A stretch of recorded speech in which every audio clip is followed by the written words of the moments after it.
Since launching in 2019, this program has grown to reach thousands of people around the world and continues to garner momentum and support from many different partners and participants. We're so pleased with the level of interest and engagement we've been able to mobilize over the years in order to spotlight the most pressing issues towards moving a global sustainable food system. Our program this year is following COP26 that just took place in Glasgow a couple of weeks ago. And as we all know, there were some significant announcements that came out of that conference related to reducing the impact of climate change on food security and lowering the sector's contribution to global warming. And as we all know, while agriculture is a victim of climate change, it also contributes to it. So for that reason, we've decided that this year's program should be at the intersection of climate change and food security. We'll take a close look at the ways farmers, restaurants, governments, and private sector can work together to create a food system that's sustainable for the growing population and can help reduce the impact on our environment. We have lots of fantastic speakers who will be joining us today and tomorrow. We're going to hear from the U.S. Secretary of Agriculture, Minister of Agriculture of Denmark, members of U.S. Congress, leaders from private sector, chefs, and farmers as well. And I want to take a second to recognize and thank our partners who made the summit possible. Those are Bayer and Walton Family Foundation. And before we get started, I want to highlight a few final housekeeping items. We have hundreds of people joining us from around the world, and we want to hear from you. So if you're joining the event through our event homepage at foreignpolicy.com/events, please remember to submit your questions using the Q&A box. Should be on the right of your right side of your video player, and we'll try to get to as many questions as we can. And if you're joining us on social media, please do chime in using the hashtag FBFoodPlus2021. Let's make sure this conversation is heard far and wide. With that, I think that should be enough from me. I'm really excited to pass the baton over to Foreign Policy's publisher, Andrew Solinger, and I'm really excited about his panel because he has two fantastic speakers who will be joining him. Andrew, take it away. Thank you, Susan, and hello to everyone. It is great to be back at FP's Food Plus Summit, and it's very fitting to start this year's program with a session featuring two farmers to share the frontline, ground-level perspective on how trends and challenges at the global level are manifesting on the farm. They will also shine a light on what leading farmers are doing to address those challenges and transform their agricultural practices to be more sustainable and resilient to global pressures and shocks. So I'm delighted to introduce to the program Mark Heckman. He's a farmer from Iowa. He and his family partnership farm about 1,500 acres of corn and soybeans with a focus on soil health. Mark is focused on improving sustainable production of food, feed, and fuel. And off the farm, he's a senior regulatory consultant for Eco Engineers of Des Moines. He is also a board member for the Global Farmer Network and currently serves on the Animal Ag and Environment Committee for Iowa Corn and as an advisor to the U.S. Grains Council. We're also joined by Charles Kraus. Charles manages a 475-acre farm with 165 milking cows. He's a fourth-generation farmer with an eye toward the future. The Kraus family has taken pride in their efforts to make their farm operation environmentally sustainable and find innovative solutions to conserve energy, recycle materials, and ensure the well-being of their cows. Welcome to you both. Please join our discussion. Thanks for having us, Andrew. Certainly appreciate it. And it's nice meeting Charles. We've shared experiences here a little bit that him being from Minnesota helped us Buckeyes out and us Iowans out get to the Big Ten championship. So there was a lot of talk about college football in the green room before we broke out. So Charles, if you could just move a tiny bit to the left and we can get you in the screen there, that'd be great. Perfect. Thank you so much.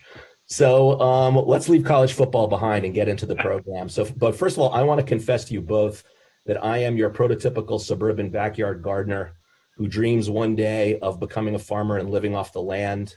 There's nothing more rewarding to me than serving fresh, nutritious produce to my family and friends in small batches and impressing them with its deliciousness. So I'm a fanboy And my first question has to be, is my second act retirement plan of becoming a farmer a bad idea or a good idea?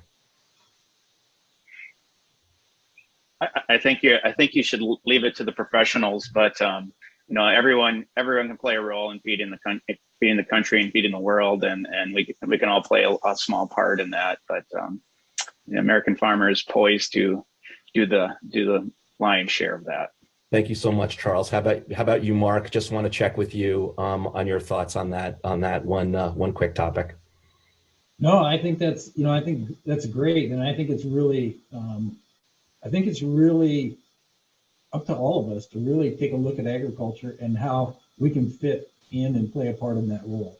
To your point, how to do it sustainably, how to help out and promote agriculture in every way that they can, and recognize that the farmers are out here doing it. And if there's a place that you can play a part in that, that's awesome. Thank you, Mark. And it's interesting because you recently wrote in your blog that many of the people who eat our food are generations away from their connection to the farm and soil. We all used to be connected to the farm and soil. And many of us don't understand how you grow food, the tech and the practices you use. So it is important for you to teach them. Is that why you're here joining us today? Yeah, that's why I'm here. I think it's important. And I think, just in your illustration of you have aspirations to be that farmer. No matter what it is and what place you are in that role, there's always places where you can contribute and places where you can step up and recognize where the food comes from and help educate others. That's what we hope to do with our little bit of segment here today. Thank you, Mark. And to keep going up with you, you have mentioned that you're laser focused on soil health as part of that. It would be great to understand a little bit about why you're so laser focused on soil health. I think it's a generational thing, right? If we all want to make improvements, we want to make small improvements to our farm. We're focused on it's taking care of our resource. It's taking care of what takes care of us. And if everybody takes a focus and tries to make those improvements, no matter what that is, really understand the practices that you're doing, be focused in using the latest technology to make those improvements, to do more with less. And really, that's our mantra. As farmers, we pay retail and we sell things for wholesale. And every step that we take has to be focused on efficiency, and it has to be focused on long-term success. And those long-term successes are taking care of the assets. It's washing the car. It's nourishing the soil and making it so that the practice that we complete every step of the way, from tillage, if there's tillage, all the way through to harvest, and then after harvest, taking care of the livestock, etc. All of that has to be focused on long-term sustainability. Great. And why soil in particular? Tell us a little bit about the importance of soil, if you would. The importance of soil, I think in the last 20 years, the soil we've seen from the 50s, we've seen what agriculture has done, and we've seen, and our technology is greatly improving. And the focus on the soil, we're just beginning to peel back the onion and see what the microbes and the microbial effect and the things where complete rotations, keeping the ground covered, keeping root growing, keeping natural, letting nature work and helping nature to work is our role. And anything that we can do to improve that soil health is where it's at. And so my mantra is really to focus on how can I help that soil do what it does best. Thanks, Mark. And Charles, I see you nodding in agreement on this. I was wondering if you could weigh in as well. And I actually would like to take it in a slightly different direction and talk about a bit about small versus industrial farming. So earlier this year, Foreign Policy ran a running debate between a couple of scholars at the Breakthrough Institute, which argue that big ag is best equipped to tackle agricultural environmental problems, and two scholars from Kansas who argued quite the opposite, that big ag is ruining America's breadbasket and others around the world. I'm wondering if you have a view on who's right or wrong in that argument, which holds true. And you know, in Mark's native state of Iowa, there are more hogs than people at this point, and the small ag argument would be that that wouldn't be the case if it weren't for big ag. I'm just curious how you feel about that, Charles. Well, that's a loaded question. We are poised to all contribute, and 98% of the farms in the United States are family owned, and the topic or the term big ag gets thrown around, but people might say in my community I'm a big dairy farm and I have 300 cows, and that's the average size in the United States. The scale and size of farms shouldn't matter. We're all in here to produce a sustainable, nutritious product for the consumer to have, to nourish the earth. Whether you're coming as you a dairy farmer, whether I'm milking 40 cows, 300 or 3,000 cows, what's most important to us as family farms is the animals, the land, and the people that we're nourishing with the products that we produce. And so everyone can play a role. We do realize that the world population is going to grow by 2 billion people over the next 20 to 30 years. And we need to have efficiencies to feed that population. But we also are respectful of the land that we run. And it's important for us to look to the future, how we can make this land fertile and good for the future, and then produce a sustainable product along the way. Efficiencies are how we're going to get there. Speaking from the dairy sector, just in the years 2007 to 2017, our carbon footprint in producing a gallon of milk has gone down 20%, and that just keeps getting more efficient every year. And everyone of every size plays a role in producing that product for the consumers to have. That's great to hear. Thank you for sharing. Mark, how about your view on that? Understanding that it is a bit of a loaded question. I'm talking to smaller producers, but I'm just kind of curious your take on this very same issue. I feel the same way as Charles. It's spot on. Smallholder farms, large farms, doesn't matter. And I think if everybody takes how we can do more with less, and Charles hit it. I mean, there's going to be 2 billion more people at the current rates that we're going. There's people out here that are food insecure today, and the amount of people that are food insecure drives us to make a step change in what we're doing. And it doesn't matter where you're at. If you're always focused on just taking one step to making that improvement, to do more with less means, is there a way that you can take and do less tillage, one less strip of tillage so that you're using less resources. Put the cover crops in, or take and nurture that soil so that in the long term you're making those step changes to gain yield and to gain a better, healthier, greater producing soils. And I think it doesn't matter the size. If the focus is on a step change of how we can do it better, how we can do more with less, that's really the role that all of agriculture plays. Thanks, Mark. And could you elaborate a little bit on no-till and cover crops? You've mentioned a few of these terms. Many people of the hundreds of folks on this call will be familiar with that. Many won't. If you could elaborate a bit on that, because I think that's a core tenet of your growing more with less philosophy. Sure.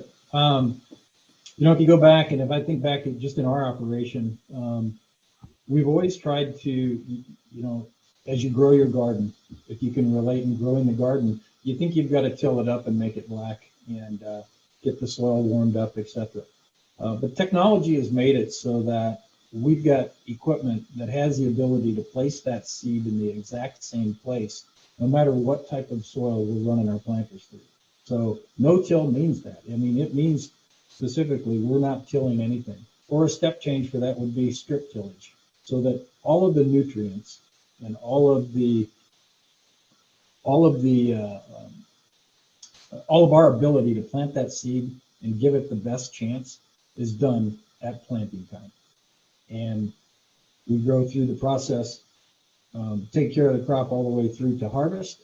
And at the end of the year, we've got the microbes and nature doing the work for the tillage for us instead of a piece of mechanical equipment. So that would be the no-till side of things. And then the other part of it is the cover crops. Our 50, 60 years ago, they used to plant wheat and clover and different crops that would take care of the ground to feed animals and make it so that they can overwinter, etc. Our role is to really do the exact same thing, get it back into a natural sense. So. Got it. Well, thanks for explaining that and helping us understand. Charles, again, I know there's analogous thinking on the other side of the ranching side and dairy production. What types of techniques is your operation able to adopt that are analogous to this, to what Mark's talking about, doing more with less, if possible?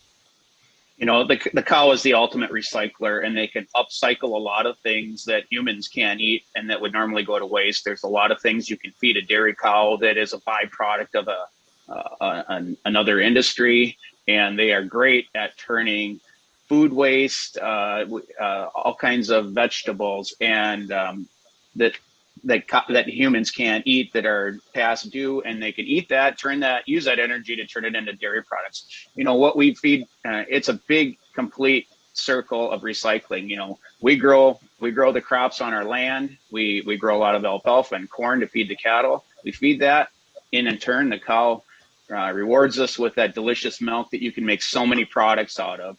And then in return, we get the fertilizer from the cows, and we return that to the soil, and it just keeps going around and around. It's a big sustainable circle of, and every year we get a little bit more efficient at what we do. On our farm specifically, we recycle the manure. We have a machine that squeezes the water out, and we use the solids for bedding for the cows. And so what the cows eat today is going to be what they're laying on tomorrow in their soft, comfortable beds. And we're always looking for new ways to be efficient like that. One of the things the dairy industry has taken on is to be carbon neutral by the year 2050. And how we're going to do that is partnerships with businesses that help provide capital to put in digesters that will produce renewable natural gas, electricity, and other things we haven't yet discovered. Every year we become more efficient at returning to the communities we live in and nourishing the earth along the way.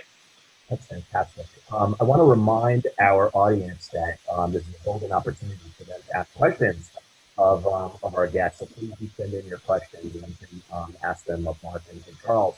But the more I talk to both of you, the more I am hearing tremendous strides in sustainability. You're as much agricultural scientists and biologists as farmers, it sounds like. And there's a lot of education and analysis clearly that you've done of this, educating yourselves as well. You feel, at two fronts, you feel that, A, that's accurate. I mean, it sounds like they're hitting the books and really understanding what the latest and current technologies are that you can deploy.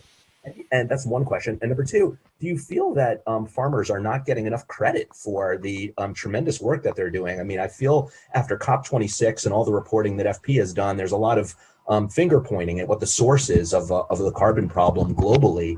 And that may not be very fair based on what we're hearing from you, Charles. Maybe you could pick that one up first. If you look at the carbon footprint of a dairy cow and the dairy industry in the last 60 years, just for an example, in 1960, we had almost 18 million cows in the United States producing 100 billion pounds of milk. And now we have just over 9 billion cows producing 225 billion pounds of milk. So we have taken half as many cows and we're producing 125% more milk, 225 billion compared to 100 billion pounds of milk.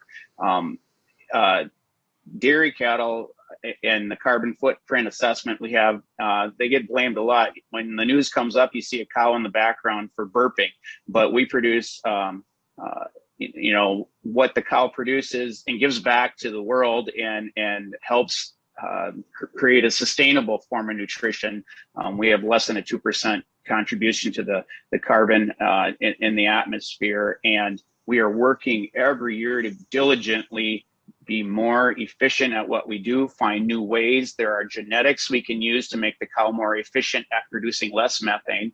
We are currently working on that. We are working on different feed additives and feeds that we can feed a cow that will reduce that. And so every day we're doing this, but while we're doing it to be more efficient and produce more with less.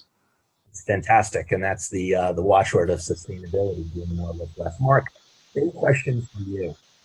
Clearly, and it sounds like in some of your side work, you definitely play that role of educator and sharer of new technologies and developments.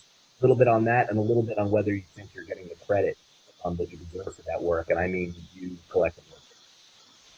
Yeah, I think, agriculture, yeah, we do make emissions, right? But we're focused on, just like Charles said, anaerobic digestion is a major part, and there's some huge strides that states are recognizing, the federal government's recognizing for that. Just so from a fuel standpoint, they're taking the food part, they're also taking the waste product and using that. There's a lot of residual residue that's laying on top of our grounds. The biomass industry is really kicking up and looking at using that to produce energy. And then if you look at the ethanol industry, the carbon footprint of an ethanol plant and fuel ethanol to fuel these vehicles is a major way that we can clean up.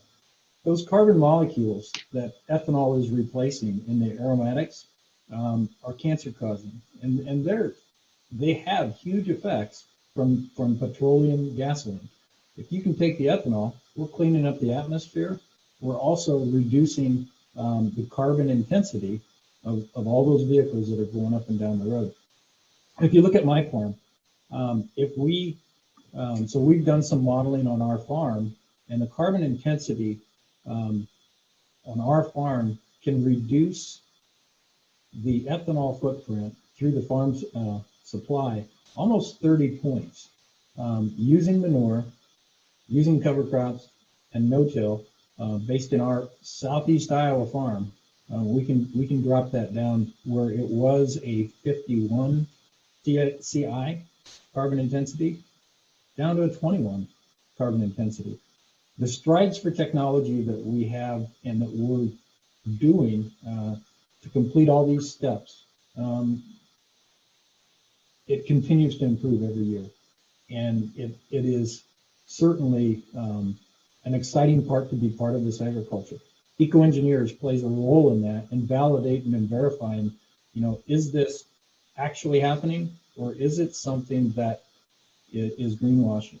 And I think that's one of the things that we have to be really concerned about, is making sure that the steps that I'm doing are not double counted, whether it be in the food industry and the fuel industry, et cetera. So the double counting, the validation, the verification, that's all important. And getting the fair credit for it is something that agriculture is certainly striving for, and can play a great part of.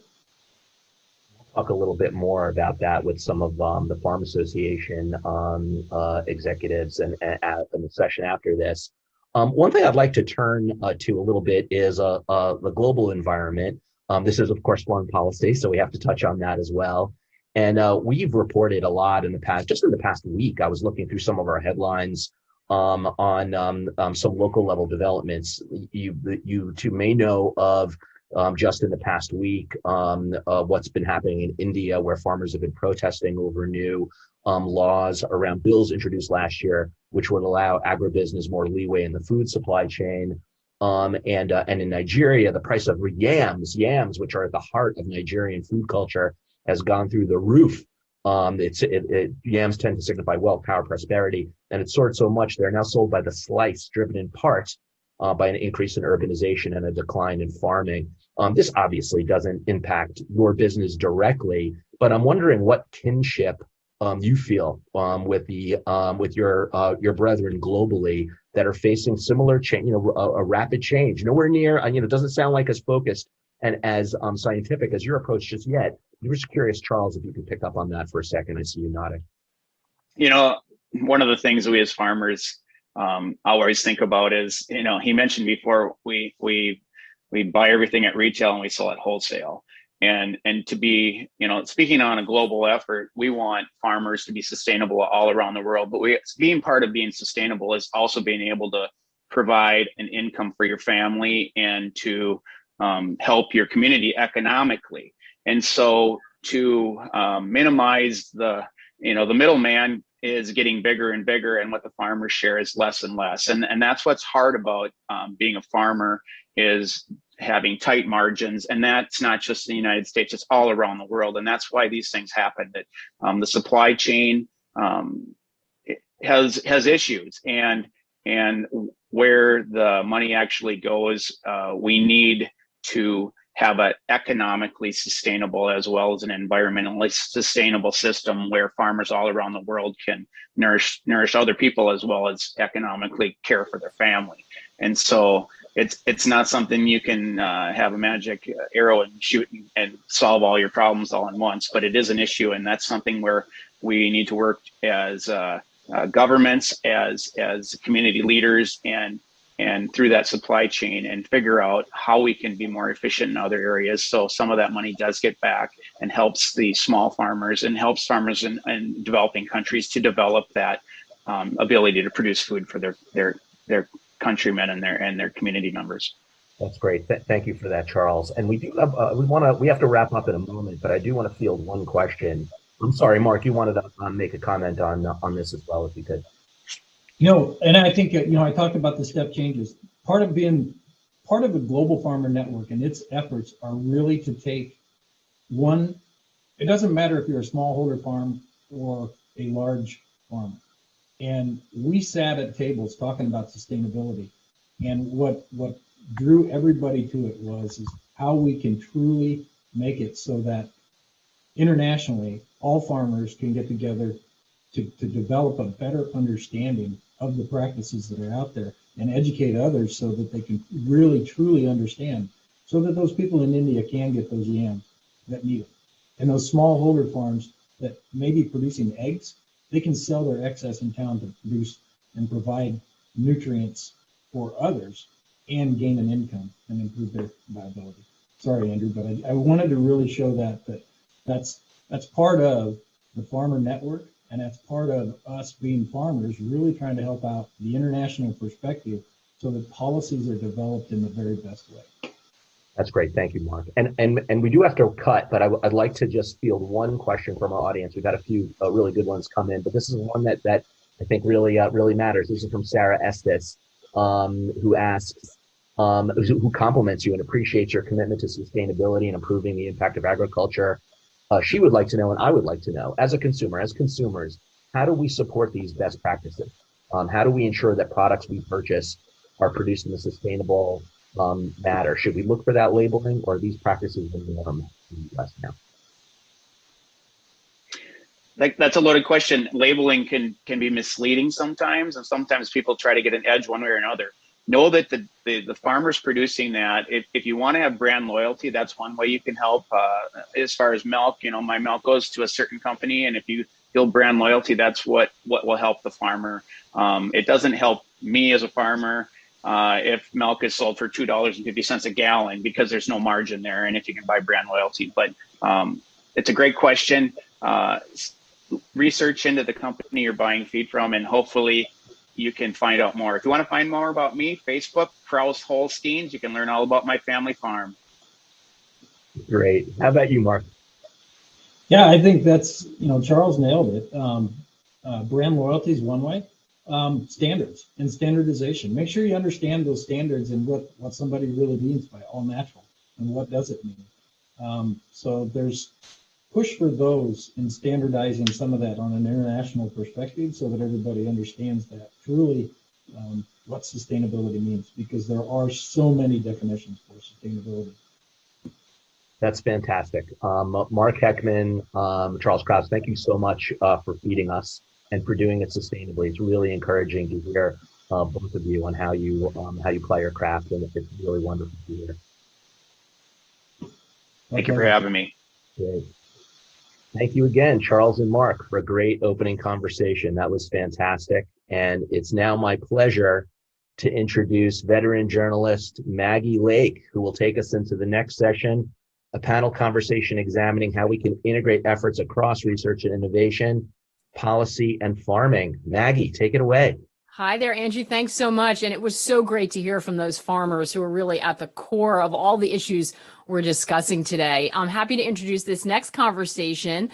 Joining me are going to be industry and policy leaders, as well as a fourth generation farmer who are all looking at ways to innovate agriculture and make it more sustainable. How can we use technology and science to change the way we farm? How can efforts by researchers, government leaders, and farmers be integrated to scale up and speed up change? Joining me to discuss these topics today, I'm pleased to welcome Dr. Robert Ryder, Head of Research and Development, Crop Science at Bayer. Maura Barry Boyle, Senior Deputy Assistant Administrator and Interim Global Water Coordinator, the Bureau for Resilience and Food Security, USAID. Maciej Golubieski, Head of Cabinet, the European Commission, and we hope to be joined by Maria Gallardo, a farmer based in Argentina. We are having a little bit of connectivity issues with her, so we're going to cross our fingers and hope that she's able to join us at one point. But thank you all for being here. It is fantastic to have so many different perspectives, I think, represented in this conversation. Maura, I'd like to start with you. And can you sort of give us an overview of the challenge that we're facing when it comes to the impact of climate change on agriculture? Sure. Thanks, Maggie. And thanks for including me in this really important and innovating discussion. So I think we all are aware that the climate crisis really is an immediate threat to food security. It's causing more heat, droughts, and flooding, and that makes it harder to fish, makes it harder to grow food, to raise livestock. It also increases agriculture pests and diseases, and that's really impacting agricultural productivity. And unfortunately, far too often, those who have contributed the least to climate change are bearing the greatest burden of it, especially women and children. And I'd say also that in addition, for far too long, adaptation, that's something that has been overlooked and really underfunded. I think on a positive note, we were pleased that President Biden put forward the President's Emergency Plan for Adaptation and Resilience, what we're calling PREPARE, and he announced that at COP26. So PREPARE is going to support over 500 million people in developing countries to adapt to impacts of climate change through locally led development by 2030. And USAID's role in PREPARE's adaptation work, we're really prioritizing and underscoring localization. So USAID is making commitments to change how we do business. And really want to underscore, it's not just about talk, it's really about action. And something that we've been saying a lot internally, and I'll share, is that we know that if we don't intentionally include, we unintentionally exclude. So one concrete action that I'd like to highlight is USAID Administrator Power released recently updated guidance on USAID's new partnership initiative. And under this new guidance, USAID intends to substantially increase direct awards to non-traditional partners, including local entities and local government institutions. So what do I mean by that? For example, in West Africa, USAID's regional mission is supporting the West and Central African Council for Agricultural Research and Development, what we call CORAF. And CORAF is the African Union's organization coordinating national agricultural research across the region. So USAID's support to strengthen CORAF is building their capacity to develop and coordinate a locally led agricultural agenda across the region, integrating the region's national agricultural science community to respond rapidly and effectively to the climate crisis and other challenges. Maura, just let me jump in for a second, because I think you said something that's a really important point. And I believe that we have Maria on the phone, which we're happy to have her. I'll find out in a minute if that's right. But Maria, I think that comment about sort of trying to work locally to address this is really going to resonate with you. Can you tell us a bit about your farming operation and what you're witnessing firsthand when it comes to the impact of climate change? Oh, yes. Thank you. Thank you very much. And it is a pleasure to be here. And you know, I am a real farmer. I have a lot of problems with connectivity. Sorry for everyone. But here I am. I have to drive to find connection. And I would like to say that in spite of having an industry under an open sky, the real situation is that climate change presents us more and more intensivity in all the events, you know, and it's a huge challenge for us as farmers because our commitment to produce more with less, to produce more quantity and quality, to produce with less footprint, we produce with using more and more renewable energies, and most of all to have tools to adapt, mitigate, and of course to be resilient in front of climate change. And which is our work in our farms, and of course we need to work locally because in every part, in every country, different situations. And for example, I working in this way since the 80s. I am telling you that we have been working for the last 35 years how to manage this problem. First of all was soil erosion, was how to capture more rains for our crops and for our farms. And it was a revolution that began based on it, and then we are trying to develop more and more technologies inside the system with a holistic point of view in order to have tools to against climate. It is not only about technology innovation, you know, it is about how we can organize us, how can be more close to the institution. And that is another real challenge because, you know, most of the times the most important decisions are taken by scientists and policymakers with us. And farmers, we are to be at the table. Maciej, a lot under applied research. Excellent point, Maria. You're dropping out on us just a little bit, but I think it's worth persevering because what you're saying is so important. And Maciej, Maria bringing up the point that you know, farmers need to be at the table, contributing to the dialogue about how we address this.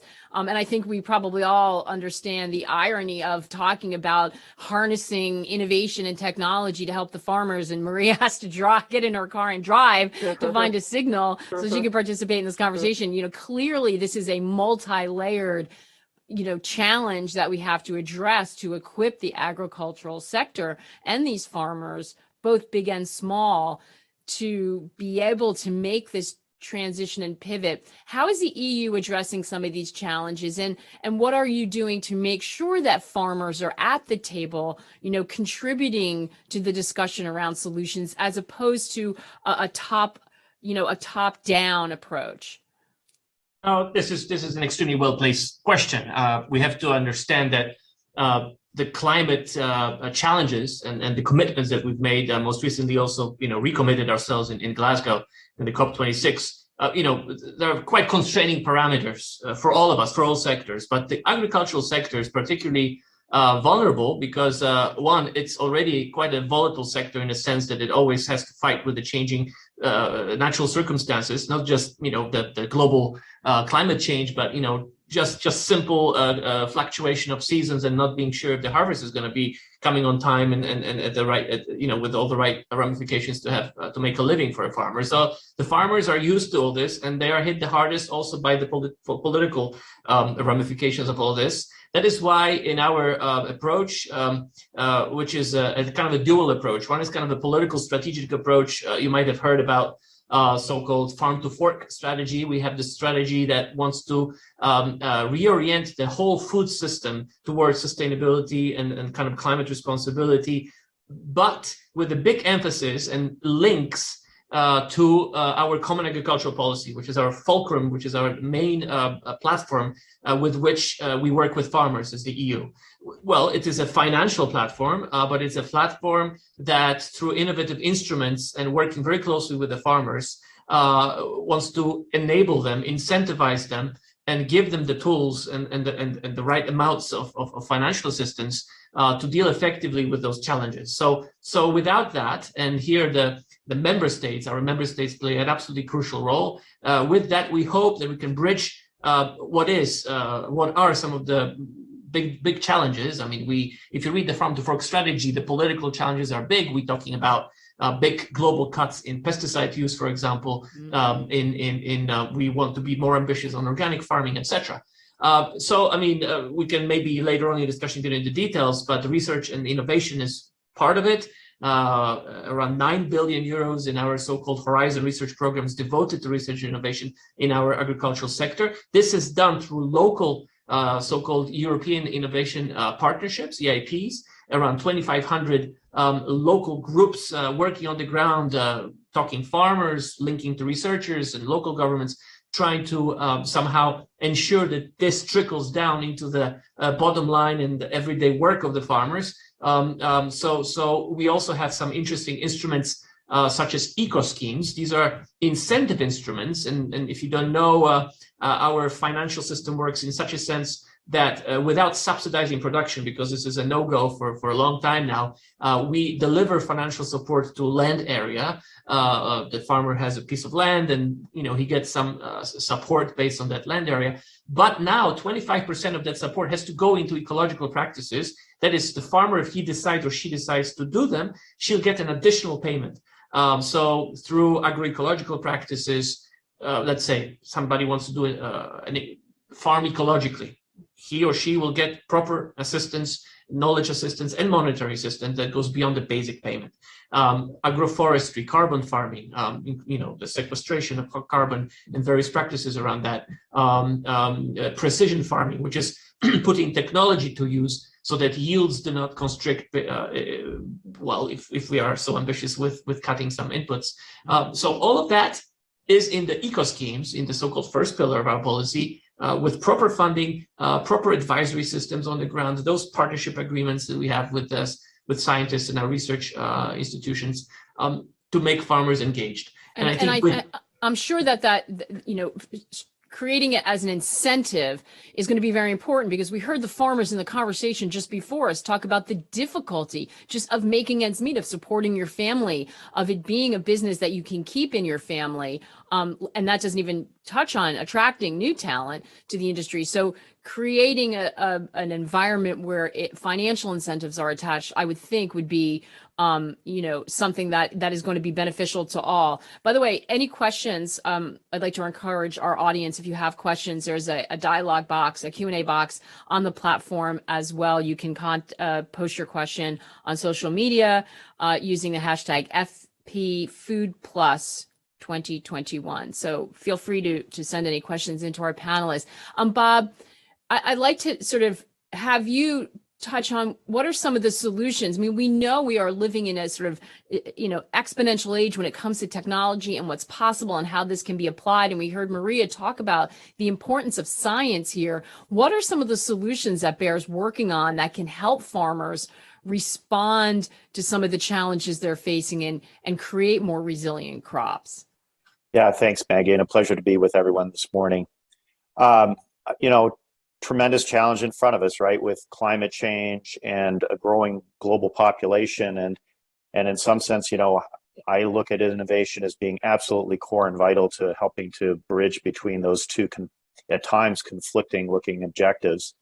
I think the good news is that innovation is there and the opportunities are there, I think, to help growers be successful in doing what we're asking them now to do, which is shifting not just from being highly productive, but also being productive in achieving farming in an agriculturally sustainable way that achieves these goals of climate neutrality. And my view is we can shift agriculture to becoming a carbon sequesterer from the days where, it was a carbon emitter.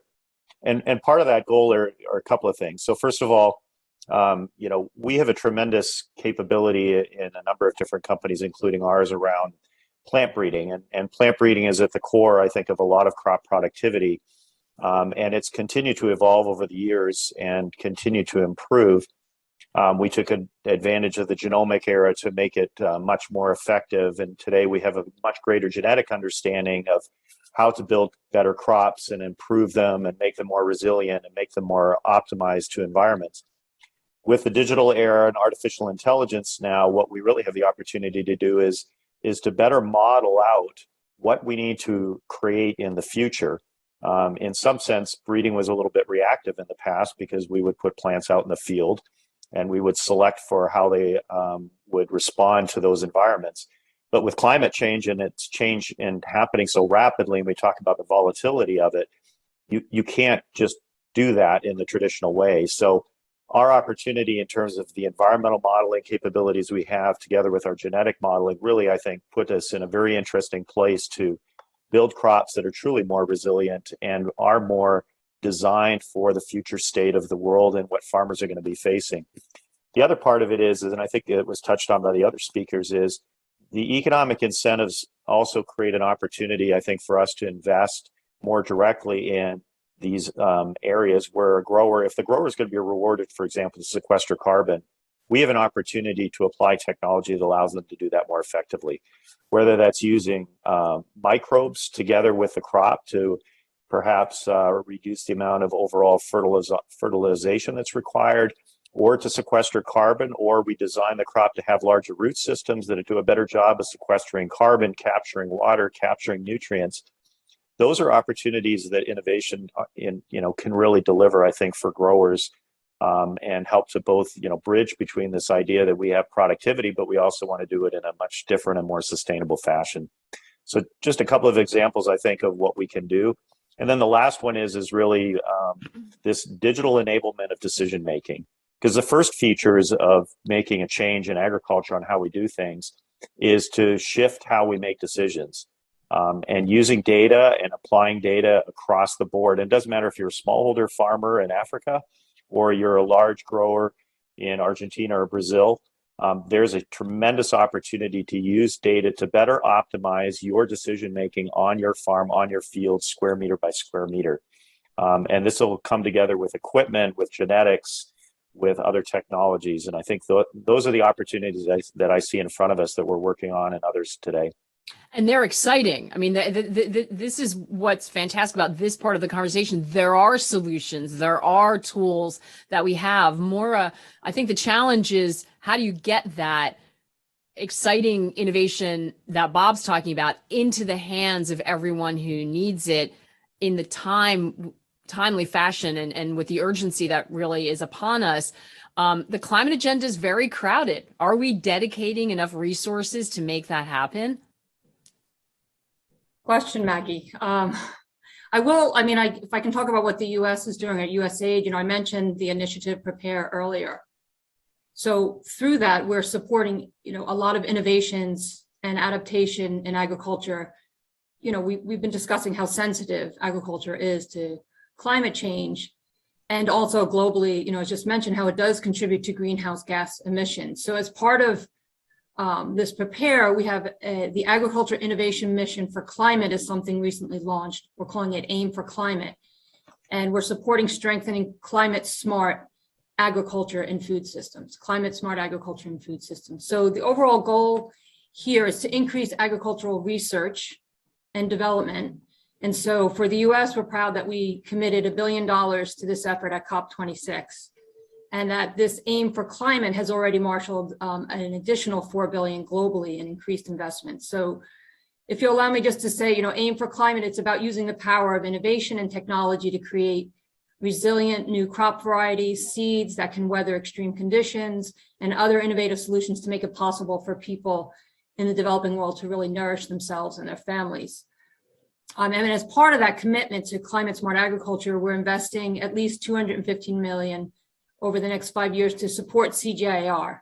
That is the Global Research Partnership in Food Secure Future to help 200 million people raise agricultural productivity in South Asia and Sub-Saharan Africa by 25% by 2030. And also, if I can highlight that, through our Feed the Future innovation labs, we partner with research institutions that hold the potential for the next breakthrough technologies, including here in the US, land-grant universities, historically Black colleges and universities, as well as research institutions in low and middle income countries. So one of the new innovation labs that we just launched at COP26 under Feed the Future was a lab for current and emerging threats to crops that was awarded to Pennsylvania State University.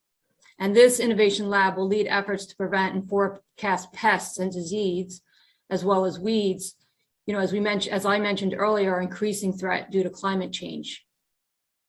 And Penn State is going to partner on the ground with local institutions, to name a couple.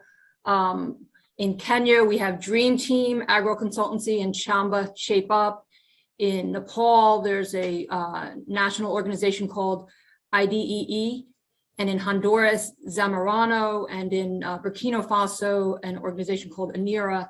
And of course, there's other partners here in the US that this particular innovation lab will partner with, including the University of Maryland, Eastern Shore, Michigan State, MIT, as well as the International Maize and Wheat Improvement Center and the International Potato Center. So it's a huge it sounds like that's a lot of minds working together. Maria, if I could bring Maria back into the conversation.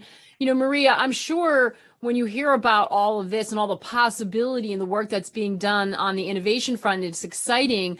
But, as a farmer, what needs to be prioritized in your mind? What is going to help farmers like you not only survive, but thrive? Oh, thank you, Maggie. I wanted to talk, of course. First of all, I would like to say that, for example, till today, science doesn't allow us farmers to produce quantity and quality for human being demand. That is a very important point because, of course, we all want to use less and less chemicals. But today we have a huge commitment with human beings, so that's a real point. On the other side, I really highlight the possibility to move from subsidized to incentives. We need that because there are a lot of development all around the world. South America is an example about that and how to produce caring environment and promoting social development. So we need to be more connected, more work. We need to work all together, adapting the best solutions for the different regions, for the different situations. But I would like to share with you how we are working in Argentina in order to go on with applied research, in order to have the best tools and technologies for each situation, and in order to share in a free and public possibility with all the farmers everywhere, and then each farmer will adapt the best technologies in each of our situation, and in this model, the university, the government institutes, the farmers' organizations, we are all working together in order to achieve the best results for all of us, and that is a very good point because we have agriculture, and the innovation around agriculture is part of the solution for climate change. We have a lot of knowledge, a lot of indicators. We are always in continuous improvement. And another important point is one thing that Bob said. It is not about the scales. It is about having the best technology for each situation. And all of us, we can transfer from one part of the world to other parts of the world in order to achieve the best results. And finally, I would like to say that we have a lot of tools as architects that help us to produce more with less, to be more resilient for climate change. And architects perhaps is the best situation to keep the young people inside our farms. That is another point to take in mind. So it is about how we can finance our applied research. It is how can we be together working in a public-private association interaction, It is about how we transfer technology from different regions in order to achieve the best results. At the end of the day, which is the most important thing, is to be all together thinking we have a lot of solutions, we have to spread, and we have a lot to develop, and that's why we have to go on with the best networking in order to achieve that result. Yeah, absolutely. That's a fantastic point, Maria. And Maciej, I think this really speaks to managing the transition, doesn't it? There are these regulations coming. Farmers in different parts of the world are dealing with different situations, different levels of development, different, issues related to climate. How can we make sure that we don't lose the small and medium-sized farmers in this, that they can adapt as quickly? You can imagine the big industrialized farms have the resources to do this. How do we make sure that the small and medium-sized farmers can make the transition and that we don't lose people from the occupation? I know sitting here in the US, I'm sure, it's similar elsewhere. We're seeing dwindling numbers of people going into farming. I mean, we're losing that sort of legacy capital and human capital in the industry. How do we make sure that doesn't happen? This is such a crucial question, and this is so important to my commissioner. I mean, in fact, he interprets the farm to fork approach through. He considers this actually as a chance for small and medium farmers. We have to understand that agriculture per se is only responsible for around 10% of GHG emissions. And it's really not the main culprit. And especially small and medium farmers. When you look at the traditional small and medium-sized farm in Europe, the average size of the farm in Europe is 16 hectares. Which basically it does not, according to many, allow for any sort of productive production for the markets. But nonetheless, this is the reality that we face in most countries, I think even in the world, the small family-based farm. Without those farms, like you rightly said, we're not going to have generational renewal. We won't have anywhere to go. The problem is that through this kind of intensification, industrialization of agriculture, we also moved away from sustainability and moved away from the ecological approaches. When you look, for example, at some statistics in Europe, for example, the use of pesticides. In Poland, the country that my commissioner and I are from, an average farmer uses around 2 kilograms of pesticides per hectare. In Holland, I think it's around 10, if not more. Or maybe 9. But we're talking about orders of magnitude by 5. But those farmers are industrial farmers. The same with emissions. Again, very industrialized, intensive pig farming in Denmark or the Netherlands. When you look at those emissions, when you look at the area-based emissions, they are around 10 tons per hectare. Again, in Romania, Poland, it's 2. So coming back to the roots of farming, to the way of life by being a farmer, you're actually also fulfilling all the climate goals that we are discussing globally. So it's not just technology and innovation. Of course, it's all great and very needed, but some basic farming practices, more attention to extensive types of farming, and having keeping in mind also that to allow this to be present, we also need to build proper supply chains. Mm-hmm. More focus on local and regional markets. When my commissioner met Secretary Vilsack just in November, when they signed this administrative agreement, which is a great initiative, which will allow us to exchange best practices, also on how we internally organize our markets. He was talking about black areas in America where there's no local regional markets.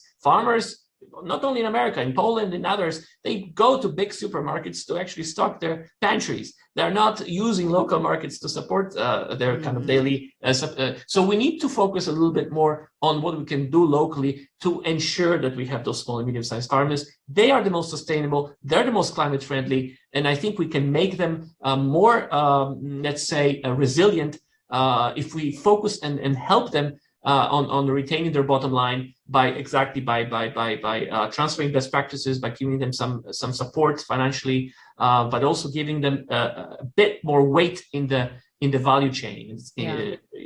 I think that's a great point. And this is where, by the way, education and the stakeholder we haven't plugged into this conversation is the consumer, because you can do that. And I know where I live, there is an effort on the part of even major chains to source locally, and there's always an option, but I look for that as a consumer and I will choose that over something else. But that's only because of the education campaign and the efforts by some grocers to lean into that. But there's a consumer responsibility. May I jump in, because this is precisely what we're doing. I mean, we have this voluntary code of conduct for responsible, sustainable practices by operators, signed by a lot of retailers, even Carrefour, which is kind of like a big supermarket chain, French one. Nobody would ever associate that chain with kind of sustainable practices. But I was on a panel recently with one of the managers there, and look, they, like you said, they source locally. They're cutting the distance from, we say, farm to fork, farm to table in the US. Because that distance also is a factor in the price. So we can actually also produce more ecologically and sustainably, and you can lower the price by being more concentrated on local source. Bob, some interesting questions coming in. I just want to read a few of them because I think they plug into how we can make that connection between some of the work that's being done, whether at a high governmental level or from the private sector, such as you're doing. One asks, can you speak to the role of indigenous crops and agricultural techniques with adaptation or mitigation efforts? Another one coming from Argentina saying, that there have been, as Maria has been saying, sustainable practices happening for 30 years in Argentina and the Southern Cone in general. How can that be made known to geographies outside the region and scale?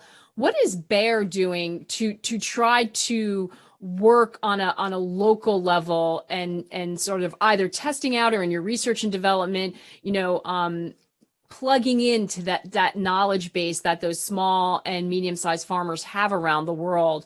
What are you doing to connect and bridge with them as you develop these innovative new techniques that can help? Yeah, I think one of the big things is how we can help to better understand what is actually happening on the farm. So one of the things we've done is, we built a digital platform we called Field View, and we also have a variant of it for smallholders that primarily we've deployed in APAC. And one of the goals of that is to better provide data and knowledge coming off of the farm and then be able to harness that for the grower. So even if you take, for example, what was just articulated in one of the questions around, sustainable practices in Argentina, we're putting in place a program that we've been piloting in the US and Brazil, which is how to help a farmer accomplish certain practices and then be financially recognized for the carbon sequestration that they're doing. But that also requires technologies and tools to measure those things. And I think that's all part of the equation here is how do we get data coming off the farm so that growers can take advantage and use that data to make better decisions. Consumers are better informed on what's happening on the farm, can use that knowledge, and how all of us can create greater transparency in terms of what we're trying to accomplish and how we can accomplish it. Because, in the end, for us and others, is what we want to really make sure is that we're all aligned on the goal of what we want agriculture to try to accomplish and achieve. And I think we're pretty aligned there, right? We want it to help to become climate favorable, and we want it to also be sure that it's sustainable, can feed a growing population. And we also want to use science to kind of, I think, guide the policies, the approaches, the innovation, the strategy that is going to be required in order for all of that to be successful. I just wanted to comment earlier on something Maura was articulating with all of these great programs where we're putting more funding into the agricultural ecosystem. And then I remind ourselves of the sobering effect that, we spend roughly in the private public sector $20 billion a year on agriculture. We spend over $200 billion in pharmaceuticals. So we do a lot with a little in ag. And it's very potent and powerful, but at the same time, you can see the global economy doesn't spend a ton on agriculture, and it's still a great opportunity for us. Yeah, it doesn't spend. And how can we change that narrative, Bob? I think it's to elevate, to get people to better understand the risks and the rewards that are out there for agriculture and their food supply. Back to the earlier discussion and comments about, how do you get consumers to be better informed about what they're buying and why they're buying it? And there's a massive education, I think, that we still need. People are very far removed from their food in most places in most parts of the world. And we need to close that gap so that we're all making better and informed decisions. I think it was alluded in one of the earlier sessions, there's like 400 different versions of what we would call natural or healthy or carbon neutral or safe, or you name your labeling for food products. How can consumers make any sense out of all that? And I think those are some of the things that we've just got to try to tackle. But we've got to create better intimacy with consumers who are consuming the food that we're trying to produce in the best way possible, and close that knowledge gap. Absolutely. And I think, when we're talking about any SDGs, by the way, anytime we can lock down on common language, on a common framework, it can help the conversation. And I think the willingness is there on the part of consumers. It's really just making sure that they understand. Maura, it's a question coming in, I think specifically for you. AIM is a voluntary initiative. Does AIM intend to enforce standards and goals on its member? If so, how? If not, how are you going to make sure that there's a sort of actionable and tangible change as a result? Thanks for that question. I mean, certainly, no, we're not going to. It's a voluntary initiative, and each country chooses, how to increase its investment in agriculture, research and development, and in innovation, investments that advance climate smart agriculture. So those investments can include everything from biotechnology to agroecology and investments in private sector partnerships that help bring more funding into the sector.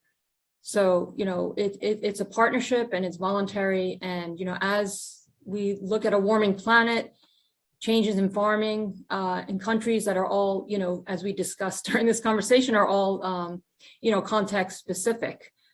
So we must, we really got to look at more investment in agricultural research and development and innovation to be able to help feed future generations. So we're really hoping that we're able to mobilize more partnership and investment in AIM for Climate. So yeah, welcome everyone on the call to join us, and happy to talk about it more in another forum. Thank you.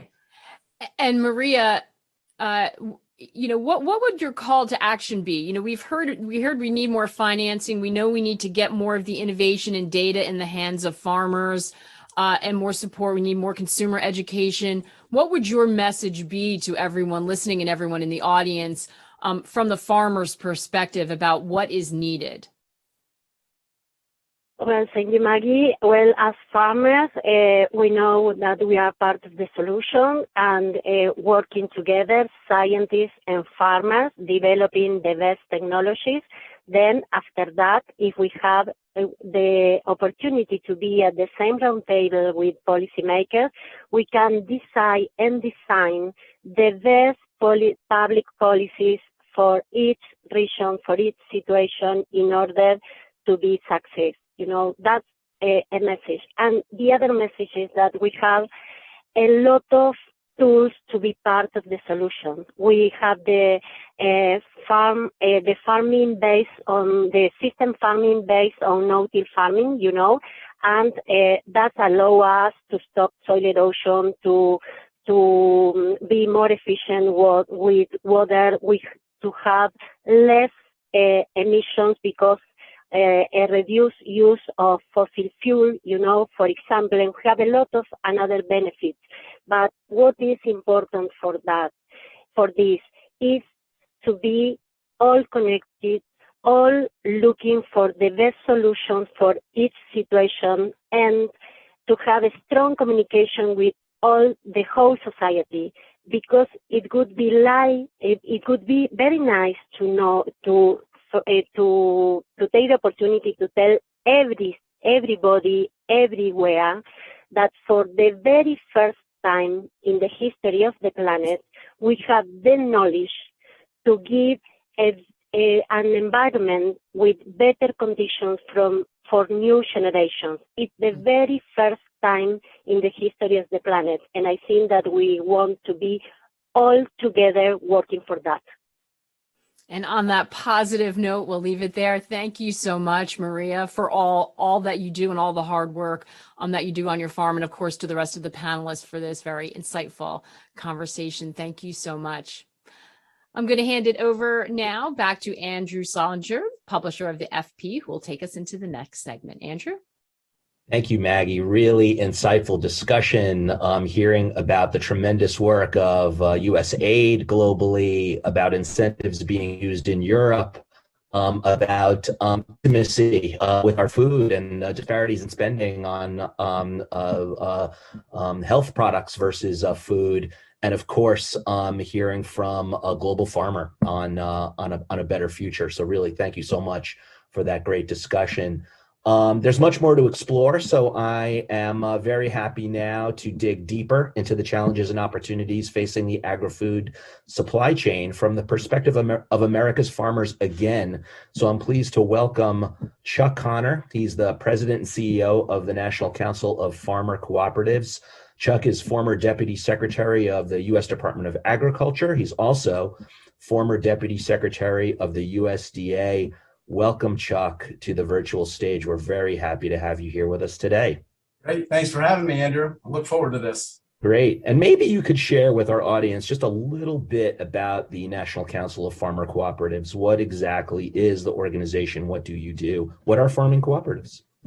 Well, in the U.S., Andrew, farmer-owned cooperatives basically are efforts by farmers to come together and jointly market products and purchase products and do a number of things that basically family farmers couldn't do out there on their own, and to sort of take advantage of some size and scale in the marketplace. And ultimately, then when that returns a profit, it's the farmer that benefits and not investors or some Wall Street person. So our organization represents all the farmer-owned cooperatives across America, and that's a very diverse group, including credit co-ops that provide financing to farmers to purchase land and plant their crops. Fantastic. Thank you for sharing. And indeed, in speaking with Mark Heckman, who farms corn and soybeans in Iowa, and Charles Kraus, who has 300 head dairy cow farm in Minnesota, they extolled the virtues of cooperatives and that they wouldn't be able to exist without belonging to a co-op. Yeah. Well, certainly co-ops are big in Iowa, and about 80% of the dairy in this country is processed through a co-op. So it's a noteworthy thing. I was also, by the way, stunned by the level of science and sustainability that these farmers utilize currently in their processes. They're scientists as much as they are farmers. And I'm wondering if you could share a little bit of insight into that. Farmers clearly are thinking differently today than they were even 10 years ago on the impact of their operations on the environment. Why is that? Well, I think it's part of its education, Andrew. You know, we have a family farming system in this country, and that's a great system that has served us well. And I think maybe in past generations, those farmers have learned, if you will, what they knew from, their fathers and grandfathers and grandmothers before them who were on that land. And today, that's an important part of it, but yet farmers are reaching out and seeking advice and education from, the best and the brightest, really not only all over the U.S., but really all over the world. And that's changed their attitude in this. They think much more broadly, much more scientifically, if you will, in terms of what have I got to do, to make sure that on this farm this year, I'm doing it the very best I can. And it's a remarkable attitude and a fun attitude to see these particularly younger producers putting in place out there on their farms. That's fantastic. So they're doing this already on their own, often without incentives and without encouragement. And you, of course, work and represent them in Washington, make sure we are doing the best we can by them. We talked a lot on the previous discussion around incentives, as mentioned. I'd just like to understand, from you, what can we do to help these farmers as they move down this path? The desire is there, the will is there. What is it that we can do from a regulatory perspective to as a society to help them move down this path? Well, I think the incentives that were discussed in the previous panel are an important part of that, Andrew. Much of what we're asking farmers to do, it's maybe not new, but it's still relatively untested in the grand scheme of things.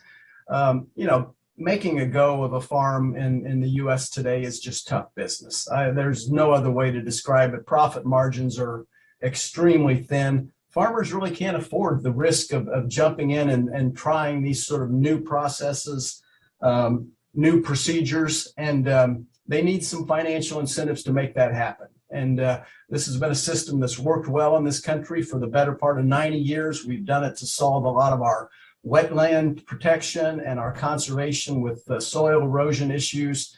We think these same kind of incentive-based programs that are voluntary for the farmer can help solve a lot of the climate-friendly types of policies that we're wanting to see put in place going forward.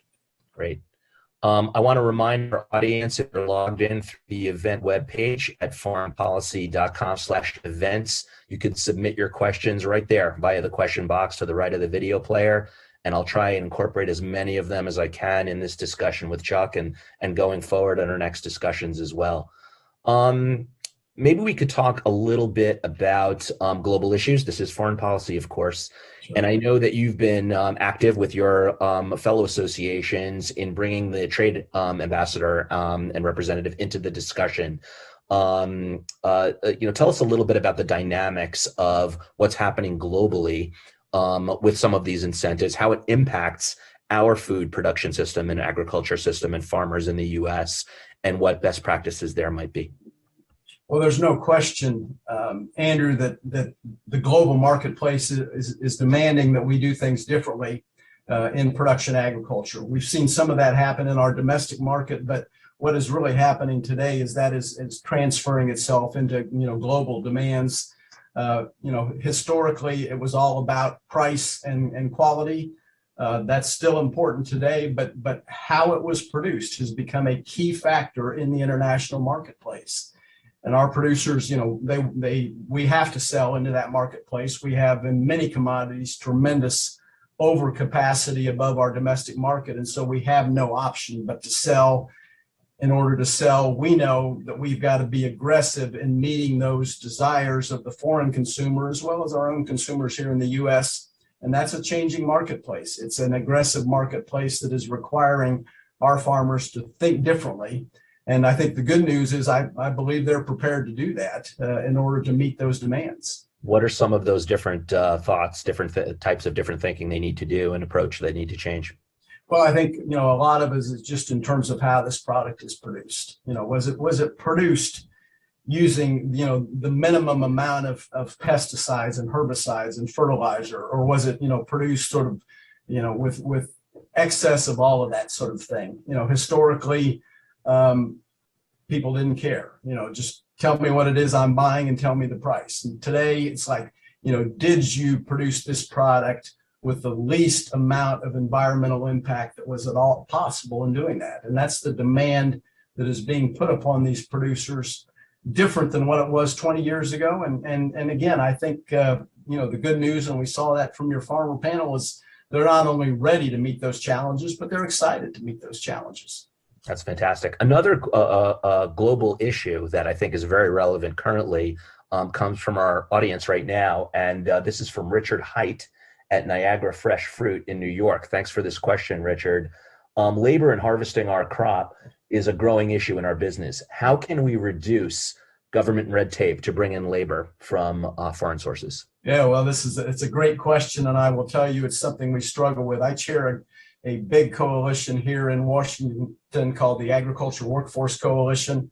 It's our goal is to try and get more labor to meet those kinds of needs in the U.S. Because we know they're in very, very short supply. This is something that's going to require action on the part of our Congress. It's a challenging issue, as it probably is in every country. You typically like to think you don't need to rely upon foreign labor to produce your food.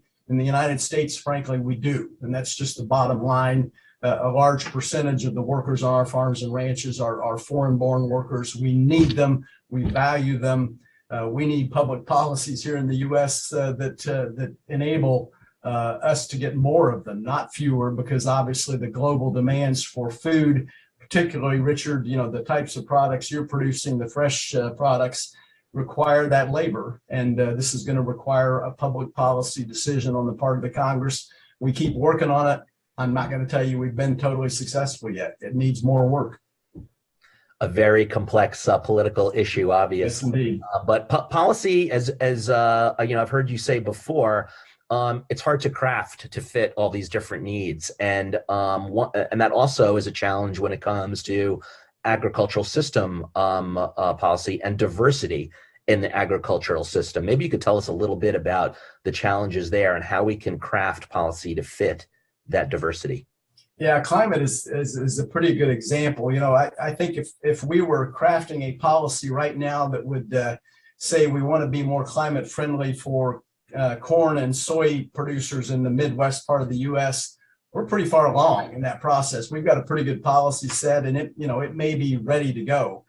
But that same policy might not work for a corn producer, for example, in southern Kansas, where it's drier, less moisture, a lot of climatical sort of conditions that are different.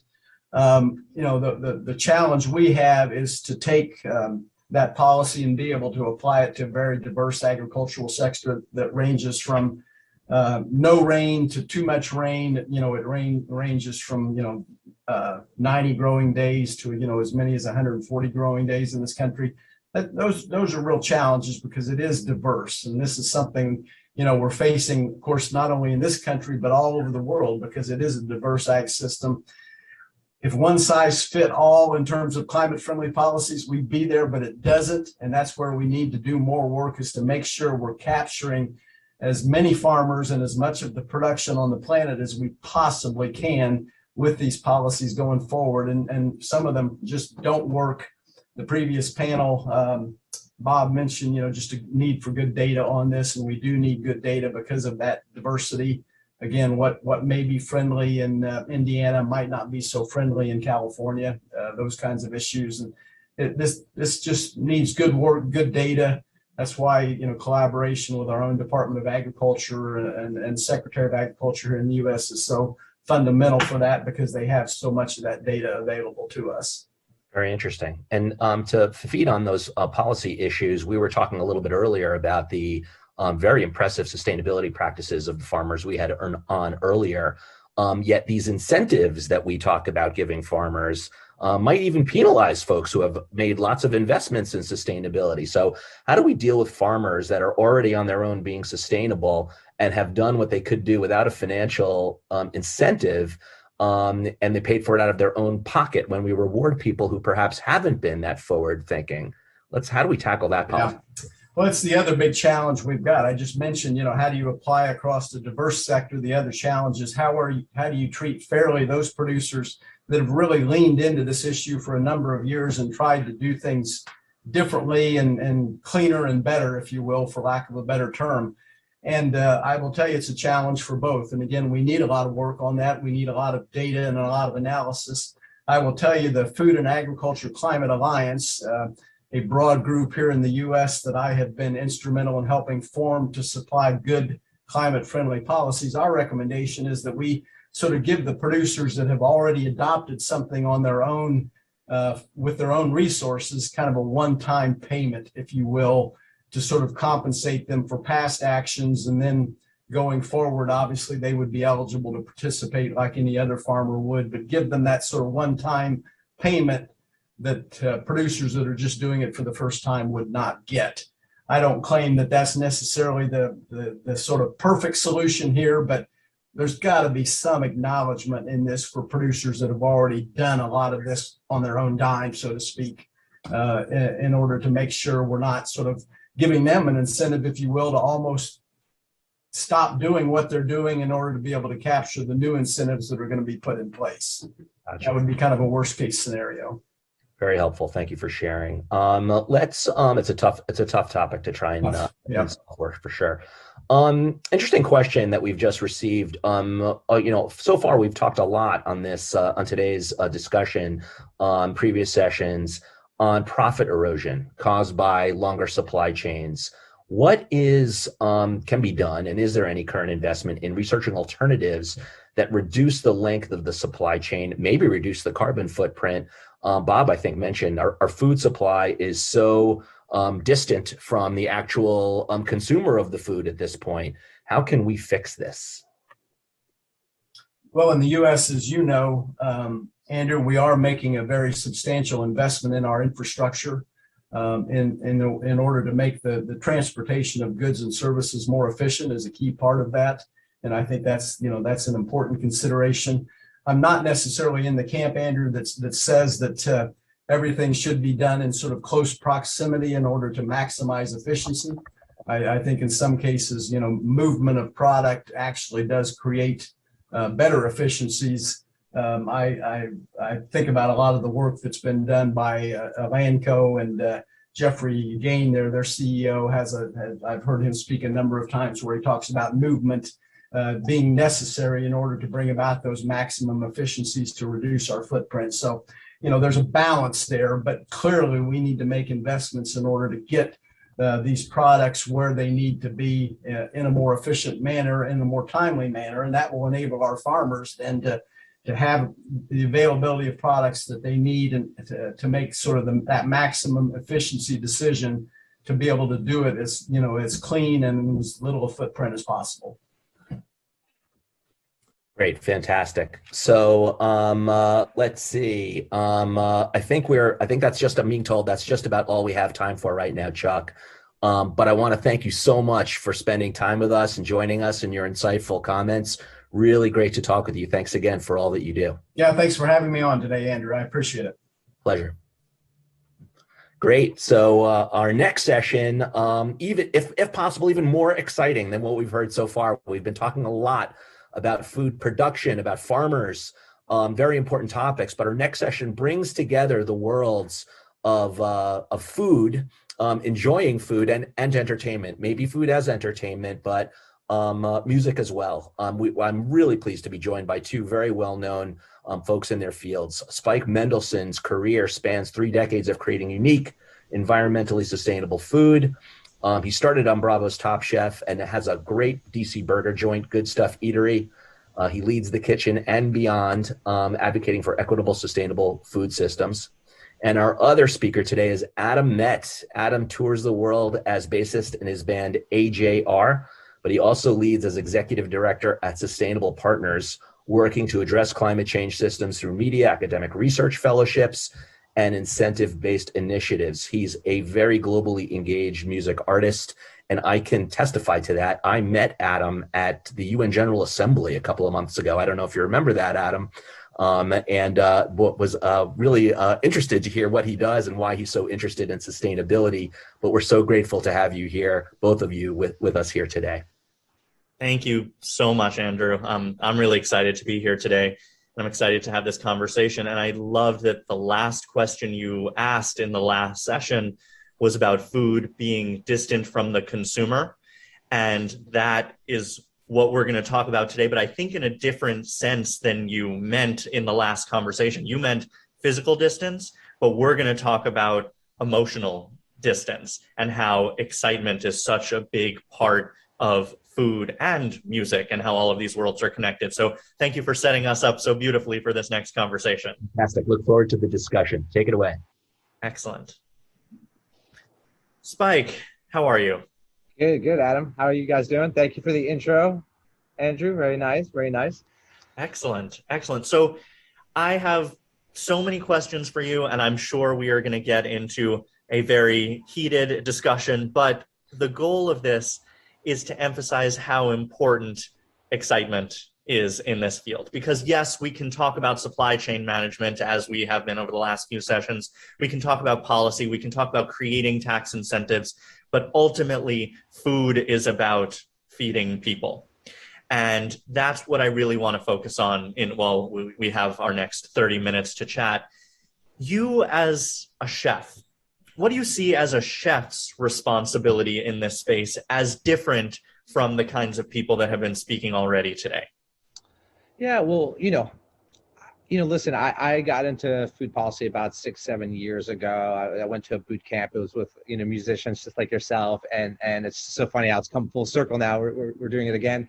But it's there where, I had realized through, the policy boot camp there that that chefs had a responsibility and a voice because we were very a trusted counterpart of the entire food system, right? We're kind of at the end of it, right? Where everything else has happened before it, and then we get it, we order it, we deal with the farmers, we receive it, we handle it in our restaurants, and people literally trust us. They come into our restaurants and they trust that we run a good business, and that they trust us that we buy from reputable sources and that we know what we're doing. So for me, it's always been a very interesting place for chefs to talk about food advocacy and be at the forefront of it. And I do think we have a responsibility, and a lot lies on our shoulders. A lot of our restaurants that we currently run, for instance, just because the way the market is set up, we can't be as profitable as we want. We can't go 100% sustainable. We can't resource just locally, right? You have to break the rules a little bit here. So I think we need to be at the center of the discussion to move that movement forward. And then the most important thing is that, we're responsible to make this end product delicious, right? And that emotional or something that memorable for something and an experience for someone at the end of it. So we'll get a little bit more into that, Adam, as I'm sure when we skew it more to like plant-based diets and how that could come into, looking at climate change through the lens of food, but I won't jump the gun. I'm curious, just to give everyone who's listening a little bit more context on you. Why is this kind of advocacy so important to you as an individual? You are a celebrity chef. You could have just taken that route without having this kind of advocacy piece of it. Why is that so key to who you are? Yeah, there's a couple layers to that. So, I chose to leave New York, at the top of the height of after Top Chef. And I had my family in the DC area, and I decided to move to DC and open up a restaurant in DC. I didn't think I was going to be here for as long as I am. I'm going on 12 years now. I thought it was like literally a 6-month gig or what have you. But I really fell in love with this city, and this city was like the city that kind of propped me up as a chef, right? And made me feel the love just by the overwhelmingly support we had when we opened up the restaurants. And through that support, my restaurant's literally right on Capitol Hill on 3rd and Pennsylvania. I'm a stone throws away from the Capitol. I'm right there. So, there's about 50,000 staffers that get out for lunch, right? And they all climb up the hill and they come to our restaurants, right? And as, a younger guy about 10 years ago, like sitting on the line cooking burgers and meeting all my customers and talking to them, you get to know a little bit more of the vibe of DC, right? And it opens up your thought process a little bit more. Everyone's here advocating or trying to lobby for different laws or things that they're very passionate about. And I just kind of looked back and I took a step back, and my sister really inspired me a little bit about it too. I was like, well, what are we doing to give back? And what am I doing to be part of the change, right? And that's when I started leaning into, working with, communities that, food insecure communities, for instance, planting rooftop gardens. And right around the same time, of my launch to DC, the Obama administration had taken place, and Michelle Obama's initiatives of Chefs Back to School was something that she was really passionate. So that also gave me a sense of responsibility and voice. And then it's just turned into, somewhat of a, now a career of food policy where I've been able, to work with organizations like CARE to do international food aid. I'm the director, the chairman of the Food Policy Council on behalf of Mayor Bowser. So I get to work very locally as well in the food policy space. But the importance of it for me is for the future of my kid, right? And also tag along with my wife is vegan, and I had never really been exposed to anything plant-based or vegetarian or vegan in my life before. So, that was a very unique thing for me at the time. So all those things combined put me, where I am now, where I sit here trying to, look at the food system and figure out how it can help, right, through government, through food policy councils, through lobbying like yourself, And then I also, as an entrepreneur, I try to look on how I can own up to a lot of my advocacy and how I can make it full circle, where I can own up and be 100% transparent of the brands that I'm building, or at least the changes I'm trying to do in some of my existing restaurants. So yes, that's kind of where I'm at with it. So excellent. So I want to talk about so many of the different pieces that you mentioned, but before we do, I want to make sure that I mention that the people who are listening to audience can submit questions for us via the Q&A box on the event portal or via social media using the hashtag FPFoodPlus2021. So if you have questions, you can submit via social media or the portal. I want to take a good chunk of time and talk about being vegan. So I grew up as a vegan. You, obviously, veganism is a big priority in your life. We see a lot of campaigns focused on the individual saying, going vegan is better for the environment.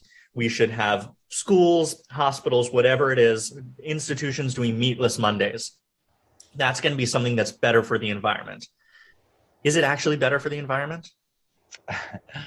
Yeah, well, lots of data to be looked at while we enter this new age of plant-based foods and how they can have positive and maybe sometimes even maybe a negative effect. There's a lot of stuff out there, but overwhelmingly right now, yes, going plant-based has a positive effect on climate, right? But also more importantly, to me, Adam, and we've spoken about this before, it's more about a lot more balance in people's lives when it comes to their diet, right? Having a biodiverse diet, if you will, right? Like just being able to kind of, the flexitarian is a buzzword out there, right? I think when it comes to our food system, we're at a very imbalance on how we grow food, how we distribute food, how we prepare foods and all those kind of things. So, I think we're seeing a massive shift in the food system right now. And I think that is because we're looking at plants in a very different way. And it's very exciting. And lowering, the environmental footprint is something of concern. And it's just proven, especially directly with one of the businesses that I own right now, that if you eat our plant-based burger at Plant Burger, it's 98% less water, 92% less land, and it has all these great data points compared to how we're currently doing it with animals. So if you just look at that raw information right there and compare those notes, you can obviously see the effect that it has. So, but again, Adam, for me, we're never going to become a society of vegans or just plant. Maybe but we have to take incremental steps in our food system to get to the end goal. And to me, the first steps is let's get the balances right again, right?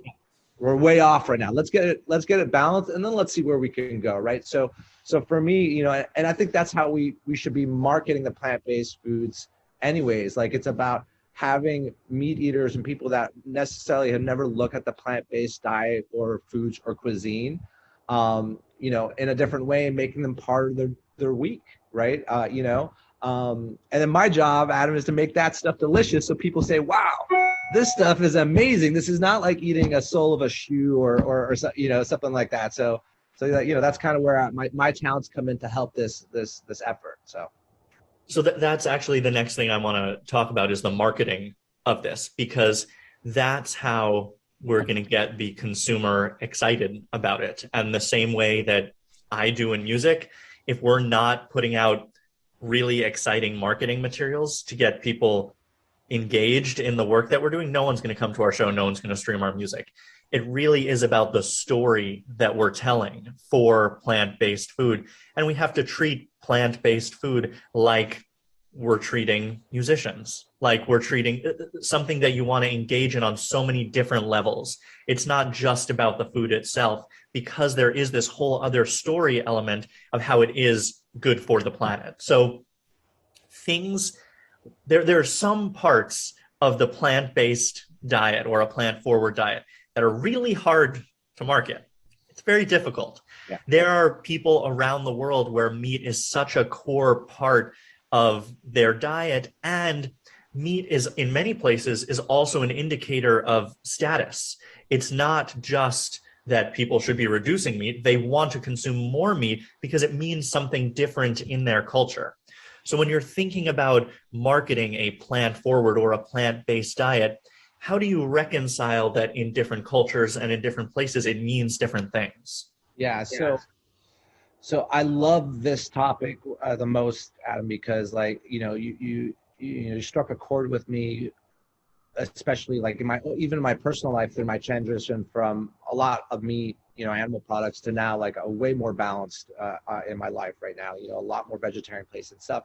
But it's funny because there is such tradition when it comes to food, right? Historically, right? And it's hard to break those barriers of tradition, like roasting lambs on for the Greeks, like, oh, let's do the spit, like it's so hard to do that. And it goes even deeper if you go into, third world countries, like you just said, food is status to them, right? It's like, it means something beyond just nourishing themselves, right? It's like, and I think that's very important. We have to be very careful when we push the plant-based notion or vegans and that meat eaters are evil and the devil and they're destroying our planet, because listen, it's a very complicated situation, and we have to tread lightly. So for me, one thing that really stood out, so my partner, as you know, Seth Goldman, formerly from Honesty and Beyond Meat, he was telling me one of the strategy that Beyond Meat had, and it kind of really shifted the entire way I look at the plant-based food space, and actually made me comfortable to live in that space more so. And it was when he told me that they were making efforts to get Giant Foods to put their product in the meat aisle, right? Not in the vegan, vegetarian, small little cases.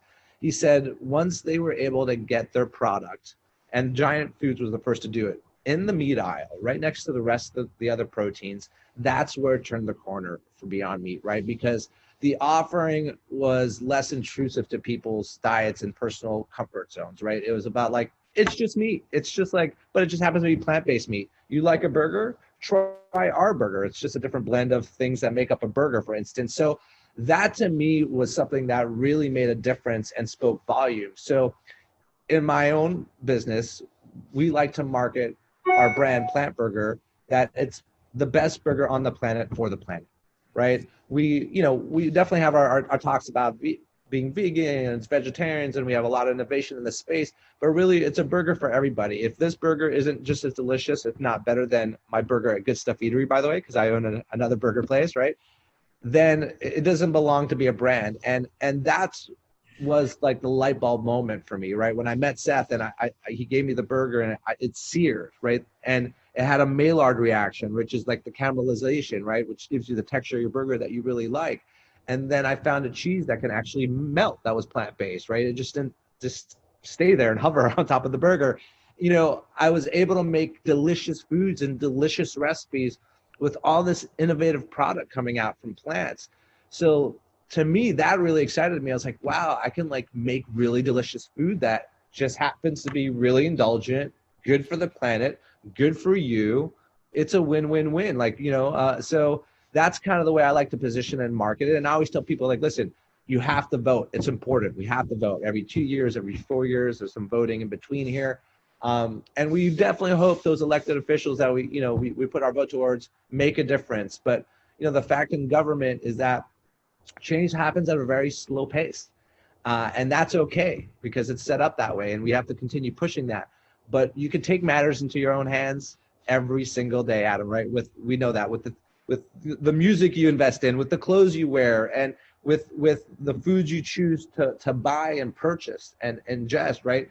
So, every day you're making choices on behalf of yourself and the planet. And the more we can get people to realize that, I think that's like kind of be like a good place for everyone to be in. So it's funny, the one thing that you didn't mention when talking about status is the status of the plant-based burger that you've made that has come in ahead in numerous awards of meat burgers, which is pretty amazing that there are competitions that are happening where vegan burgers are coming in terms of flavor, in terms of taste, in terms of meatiness, if that's the right way to describe it, ahead of actual burgers. So that's pretty incredible to me. And that's one of the topics that I want to talk about is the future of meat, because there's so many different ways to approach the future of meat, growing cells based on actual meat, like lab grown vegetarian meat substitutes, like you mentioned, beyond.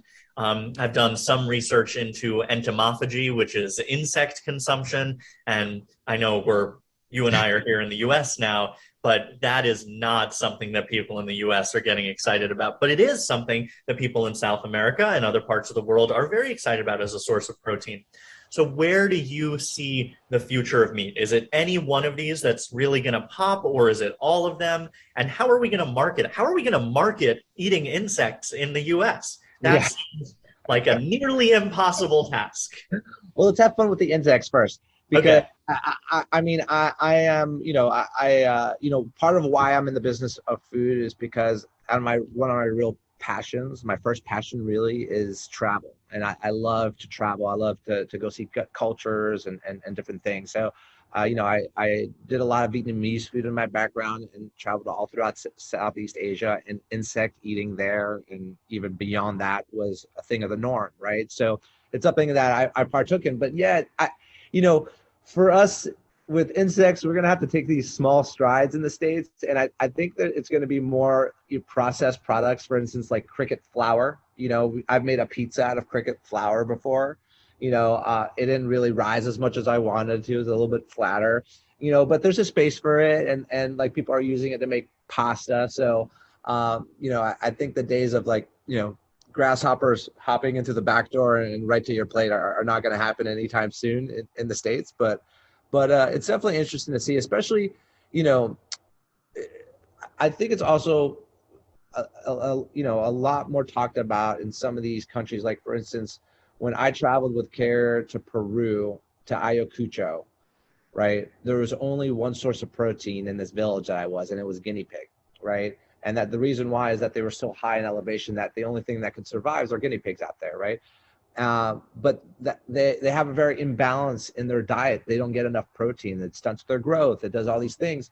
So when you talk about insects and being able to fabricate maybe flour or different things like that, those are great ways where people in these places that they live that are protein deficient will be able to kind of be the first early adopters to those kind of things, and that's where the space gets very exciting for me when it comes to those things, because they are a very good source of protein. So, and then, I mean, listen, the burger competitions we've been going in, that was the first question, right? I want to make sure, right? You asked me about that was just something I was excited about. Yeah. So yeah, we're really excited about like the future of burgers. There are, I mean, Adam, I get at least 3-4 samples of different stuff from different brands a week now, like in my office to test. Like I am so shocked. I'm always looking at people in the office. Like, I can't believe this. There's companies coming out of the woodworks with their cheeses, with their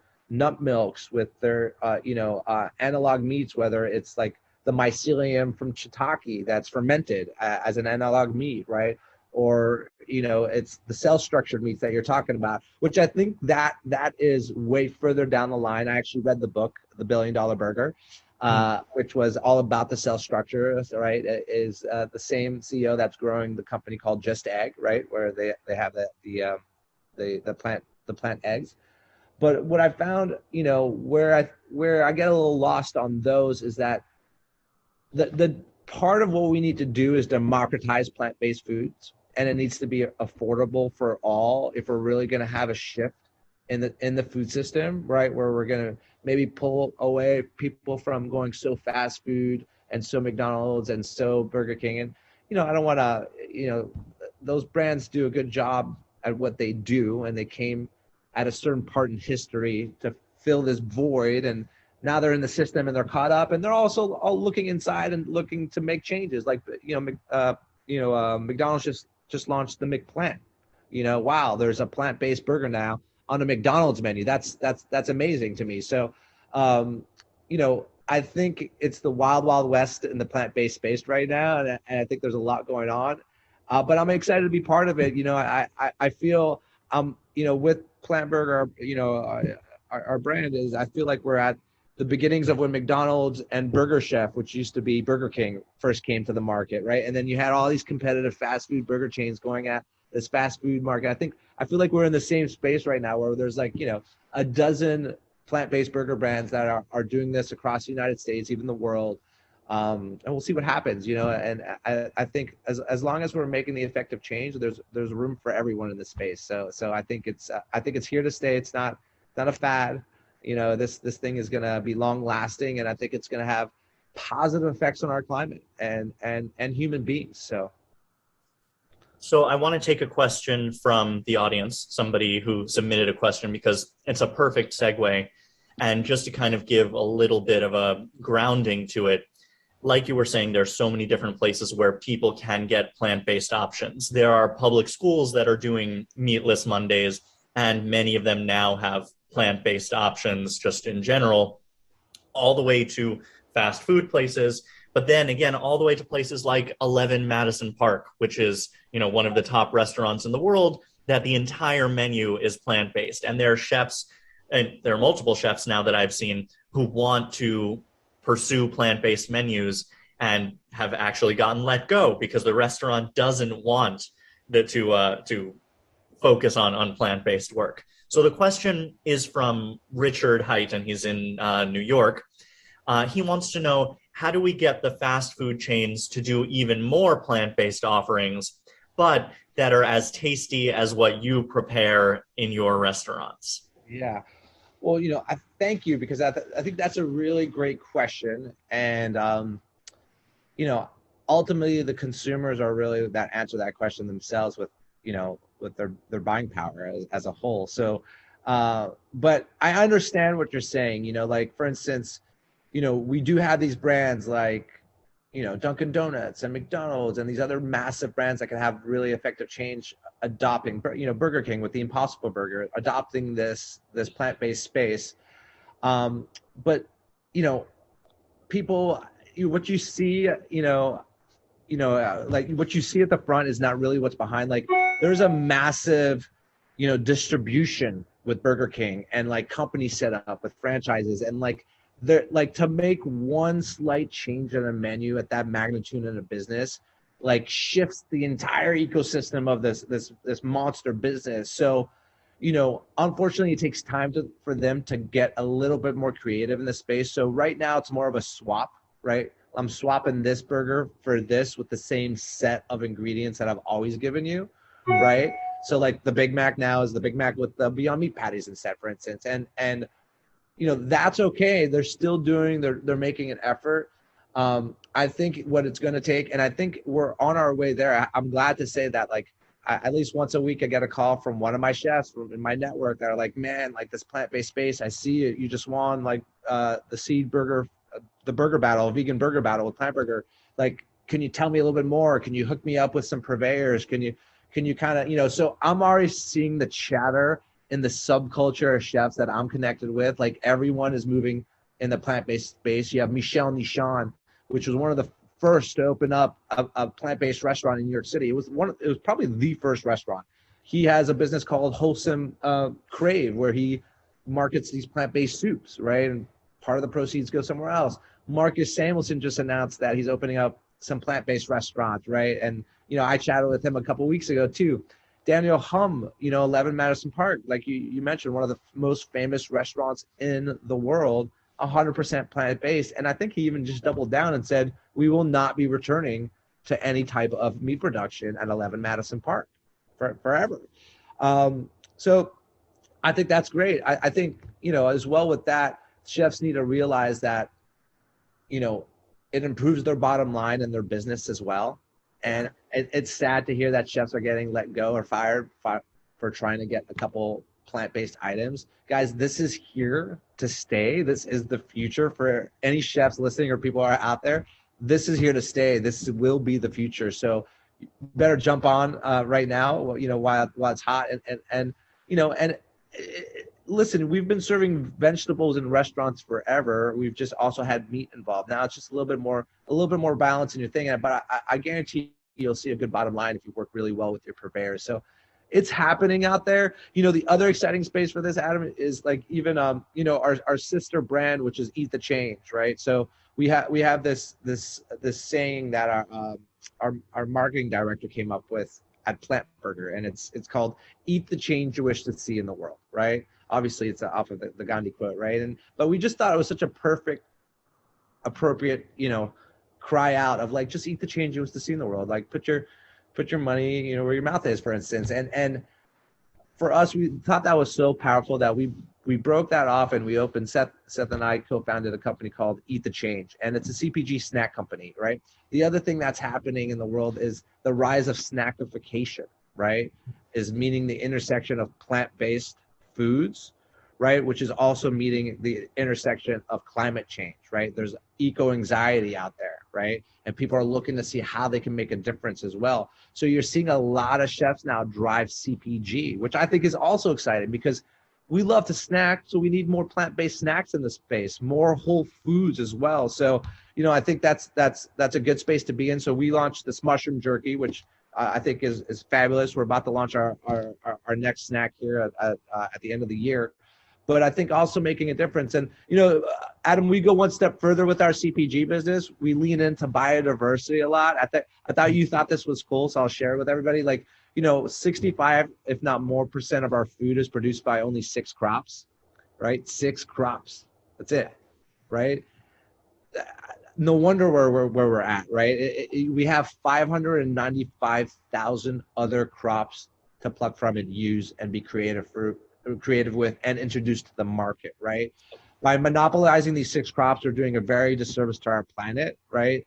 And that's why with our brand commitments with our CPG company, Eat the Change, is we don't use any of those 6 crops. So it's kind of a little bit of a Top Chef challenge for me, Adam, where they've yanked all these popular things. I can't use cane sugar, I can't, rice and potatoes, and I have to come up with these snacks that are whole foods in their native forms, good for the planet, and upcycled. So I think it's I think you're gonna see a lot more of this in the space. So get ready for it. Definitely. We need to start to wrap up here. Oh, but just to give people, no, you're good. You're good. To give people an idea of why I'm doing this conversation with you is that music and food are really integrated in very interesting ways that you might not think about. I'm on tour all the time. I mean, we are coming to DC to play at the Capital One Arena in about 2 weeks. And music as a tool to get different kinds of food in front of people is something that, you and I have been talking about for quite a while. And as we had this conversation over the last 30 minutes or so, there are really interesting and creative ways to get people excited about food. And I'm sure you and I will continue this conversation. And, these conversations will continue to be had in many different arenas as we combine different marketing efforts, different strategic communication efforts, and different new food technologies. But I just want to thank you so much for having this different kind of conversation in this event. I hope we were able to spotlight some new ways of thinking about, food and climate and how consumer choices are affected. But at the same time, also looking for really meaningful reforms on the policy side. And that actually is what the next session is going to address. So here to moderate this next panel, along with 2 members of Congress, is Amelia Lester. She's FP's executive editor. Hi, Amelia. I want to share it, send it over to you. Hi, Adam. Thanks so much. That was such a positive and uplifting conversation. I love Eat the Change as a slogan.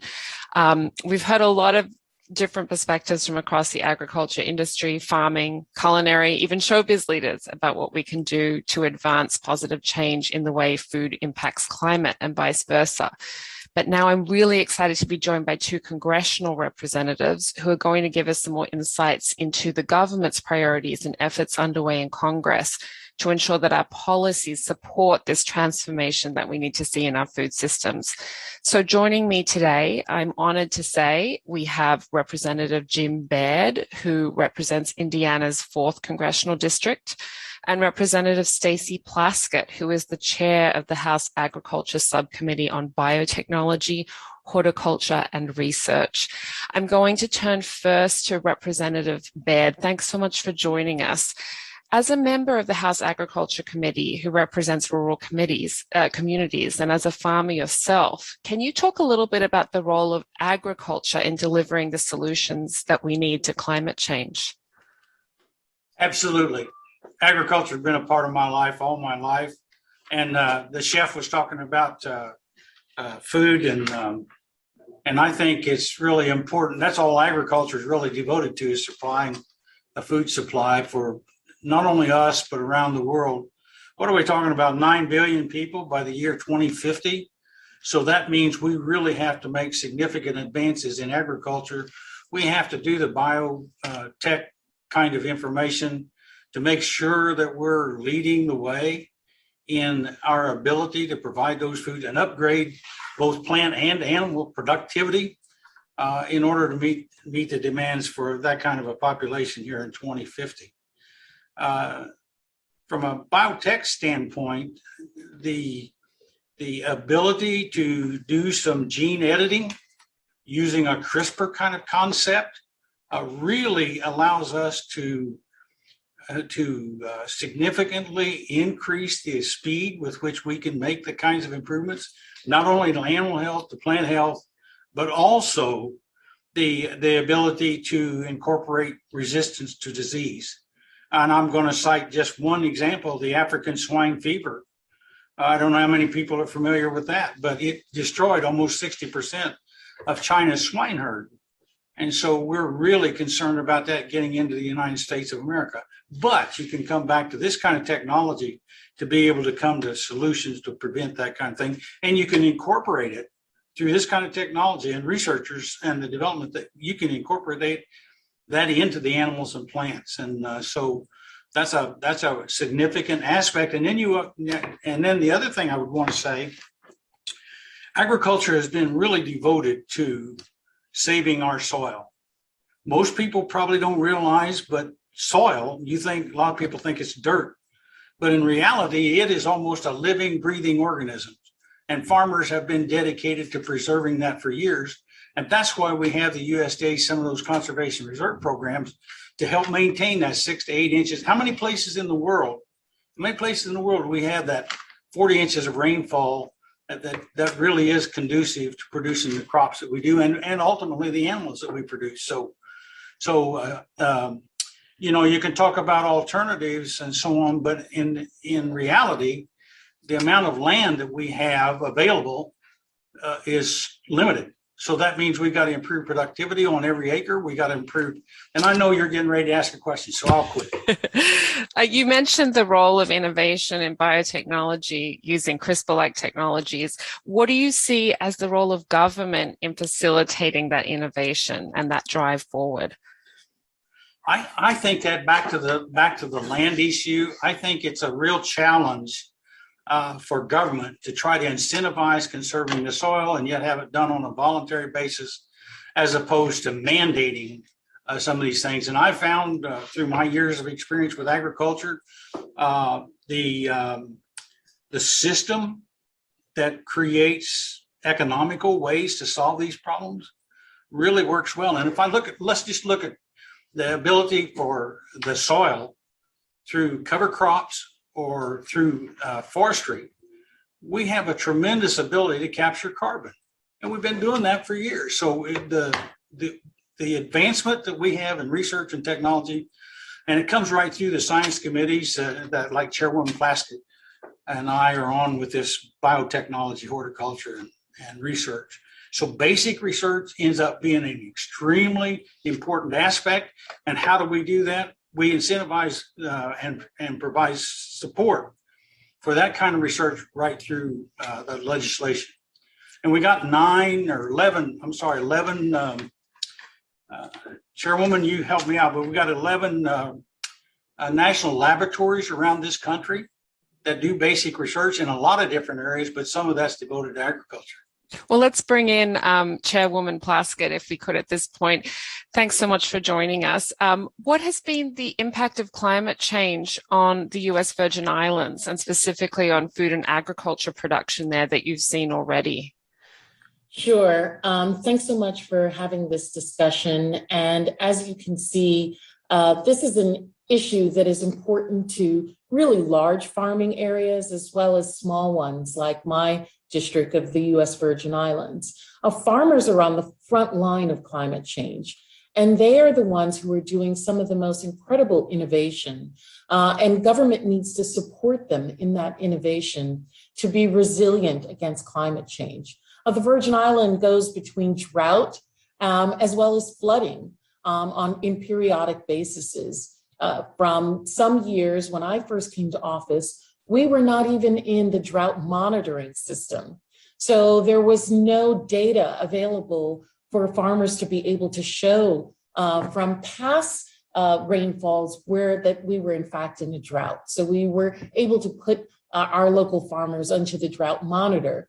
And then a couple of years later, we had cataclysmic hurricanes, which caused a different kind of reaction to our farming. So I think the role of government, as my colleague, Mr. Baird, has said, is that we need to, in Congress and government, be able to support farmers, whether those are small or large farming areas, to be able to be resilient to climate change, as well as natural disasters such as COVID.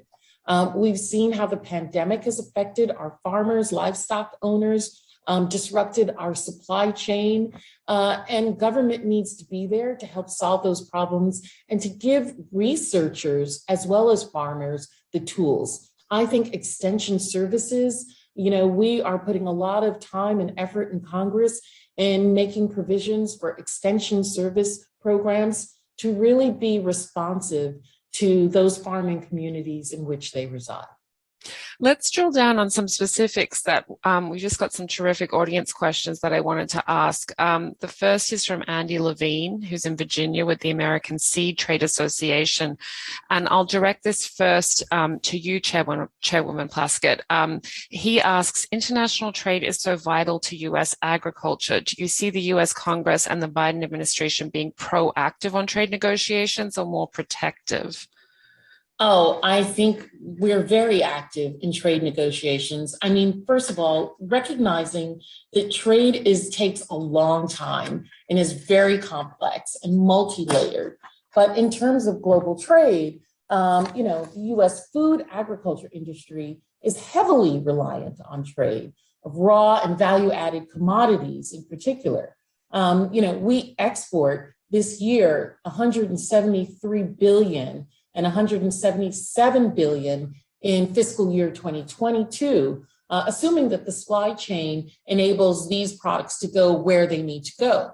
Therefore, it's really incumbent to support, the Biden administration is very interested in jobs, in creation, and America being back on the global scene. And of course, that includes trade. That includes our farmers to be able to bring not just raw commodities, but also value-added products into the global market, while at the same time ensuring that our supply chain also sustains us here. And so you're going to see, I not only sit on the Committee on Agriculture, but I'm also on the Ways and Means Committee, which is, the Trade Committee for Congress. And there is a definite marriage between the two that we are trying to be engaged in. Representative Baird, did you have thoughts on that question? Some of the comments I made early, it's imperative that we develop good relationships and a trade around the world, because the one thing we've been able to do in agriculture in terms of the volume side of things is we've improved our productivity and we improved our yields. 60% of our soybeans or so on are exported. And so we need to maintain all those trade relations around the world. We need to make sure that we keep the United States-Mexico agreement active and productive. We need to make sure that China goes to that second stage and lives up to their requirements there. So, and back to something that Chairwoman mentioned, I would say this, we are having an increasing time where people want to know where their food comes from. And in my lifetime, it's always been a challenge for farmers and ranchers to have sufficient assets. I'm talking about buying land, buying the machinery, and buying the inputs to be able to start a farm as a young farmer or farm family. I include women in this as well. But anyway, it is very difficult. You know, you better has been all include my women. life to do that. Yeah. Thank you. She's not afraid to correct me, is she? Anyway, but I've never seen a time in agriculture when these niche markets where people want to know where their food's coming from, they have an opportunity to get in, which gets back to something she was mentioning. And so I think we can capitalize on that in agriculture. We can use the science that we have already, and then we can utilize that to move over to those kind of operations. And it's a win-win situation. I mean, you're not going to be able to produce the volume of food for 9 billion people by 2050 under those techniques alone. But you can certainly start to incorporate them. And I think the economics will dictate which way we go. Sticking on trade a little bit, because you're both uniquely qualified to talk on the nexus of these topics, but we got an audience question from Sarah Estes, who is in France with the organization Future Sight Inc. And she says, I appreciate Reps Plaskett and Baird supporting innovation in agriculture and ensuring our farmers can have the highest yields possible.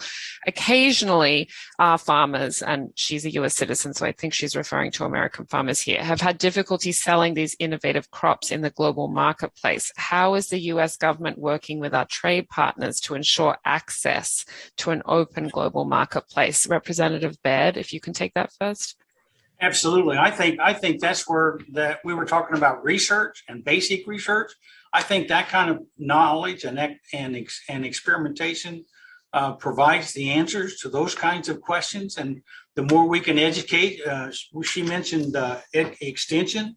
I think extension or education is a constant dynamic that you have to pursue around the world. And not everyone has the closeness to agriculture like someone like me or the chairwoman has, but we're deeply involved. And so the education and the ability to get that kind of information out to help people resolve those issues, I think is important. And so I think that's where basic research comes in. May I add, when we look at some of the work that this administration is doing, and just in our discussions in the president's initiative with Build Back Better, we've put in the Agriculture Committee $2 billion into agricultural research. But more importantly, when you talk about farming and young people going into farming, we have $18 billion specifically in jobs in rural areas, because we recognize that farming is aging and how important it is for farming to have the innovation of young people and others being involved to make it attractive for them. And as for US trade, I want to applaud President Biden as well as the Department of Agriculture on their efforts in launching the Agricultural Innovation Mission, AIM for climate. And this is an effort to catalyze greater investments in agricultural research and development while increasing agricultural production and enabling science-based decisions in reducing greenhouse gases.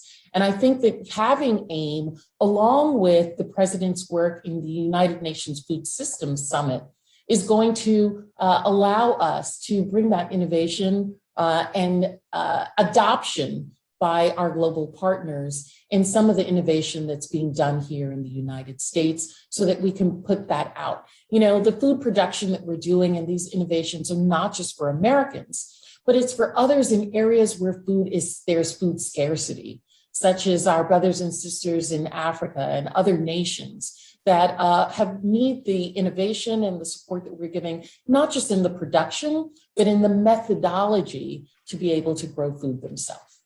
Thanks for that reminder of the bigger picture, Chairwoman Plaskett. Could I add something to that Please. right along? We're moving into an era of agriculture is getting so advanced and it's so computerized and so high tech. The precision agriculture, in other words, we can place exactly the right nutrients at the right plant at the right time. It not only cuts back on the fertilizer use, it makes us more efficient, and it really adds to being able to produce more with less. As we wrap up here, Representative Baird, you're a farmer, you're a veteran, you're a scientist, but you're here in your capacity as a legislator today. And I have to ask, you voted to overturn the election results on the grounds that state legislatures expanded voting mandates without following proper approval mechanisms. If that's the case, though, why didn't you or President Trump's legal team raise these concerns before he lost the election? Well, I think the election process should stay with the states. I think they know their people and they know the community. So I think that's where that issue needs to rest. Okay, thank you both so much for your time today, Representative Plaskett and Representative Baird. Thank you. Thanks so much for having us. Thank you. Well, that's about it for today. I think it's lunchtime. But before we sign off, my colleague Susan Sadigova rejoins us to close out today's program and share a preview of what's to come tomorrow. Welcome back, Susan. Thank you so much, Amelia. That was definitely a fascinating conversation. Obviously, Congress played such an important role in the entire food supply chain, so it was really fascinating to hear from two members of the Congress, and thank you for hosting that session as well. And yeah, this wraps up our program for day one of Food Plus Summit. I hope today's sessions have inspired and informed you. I personally have learned a lot, and I'm excited to continue the conversation tomorrow with many more impressive speakers and panel discussions, sharing new insights on what's being done at the national and global levels to really transform food practices and food systems. We'll be joined by Denmark's Minister of Agriculture, the head of the International Panel on Climate Change, the U.S. Secretary of Agriculture, as well as an impressive lineup of prominent food advocates. So please come back tomorrow at 10 a.m. Eastern and make sure to check out the rest of the program on our website. And I do want to take a second to recognize and thank our partners one more time because their support made this summit possible. Those are Bayer and the Walton Family Foundation. And lastly, Foreign Policy has many more upcoming events. Please make sure to check them out at foreignpolicy.com/events. We have one coming up next Wednesday on December 8th on Great Power Place in the South Caucasus and the political economic engagement efforts from the U.S. and implications for the region. So hope you check it out. But that's it from me for now. We'll see you tomorrow again at 10 a.m. Bye for now.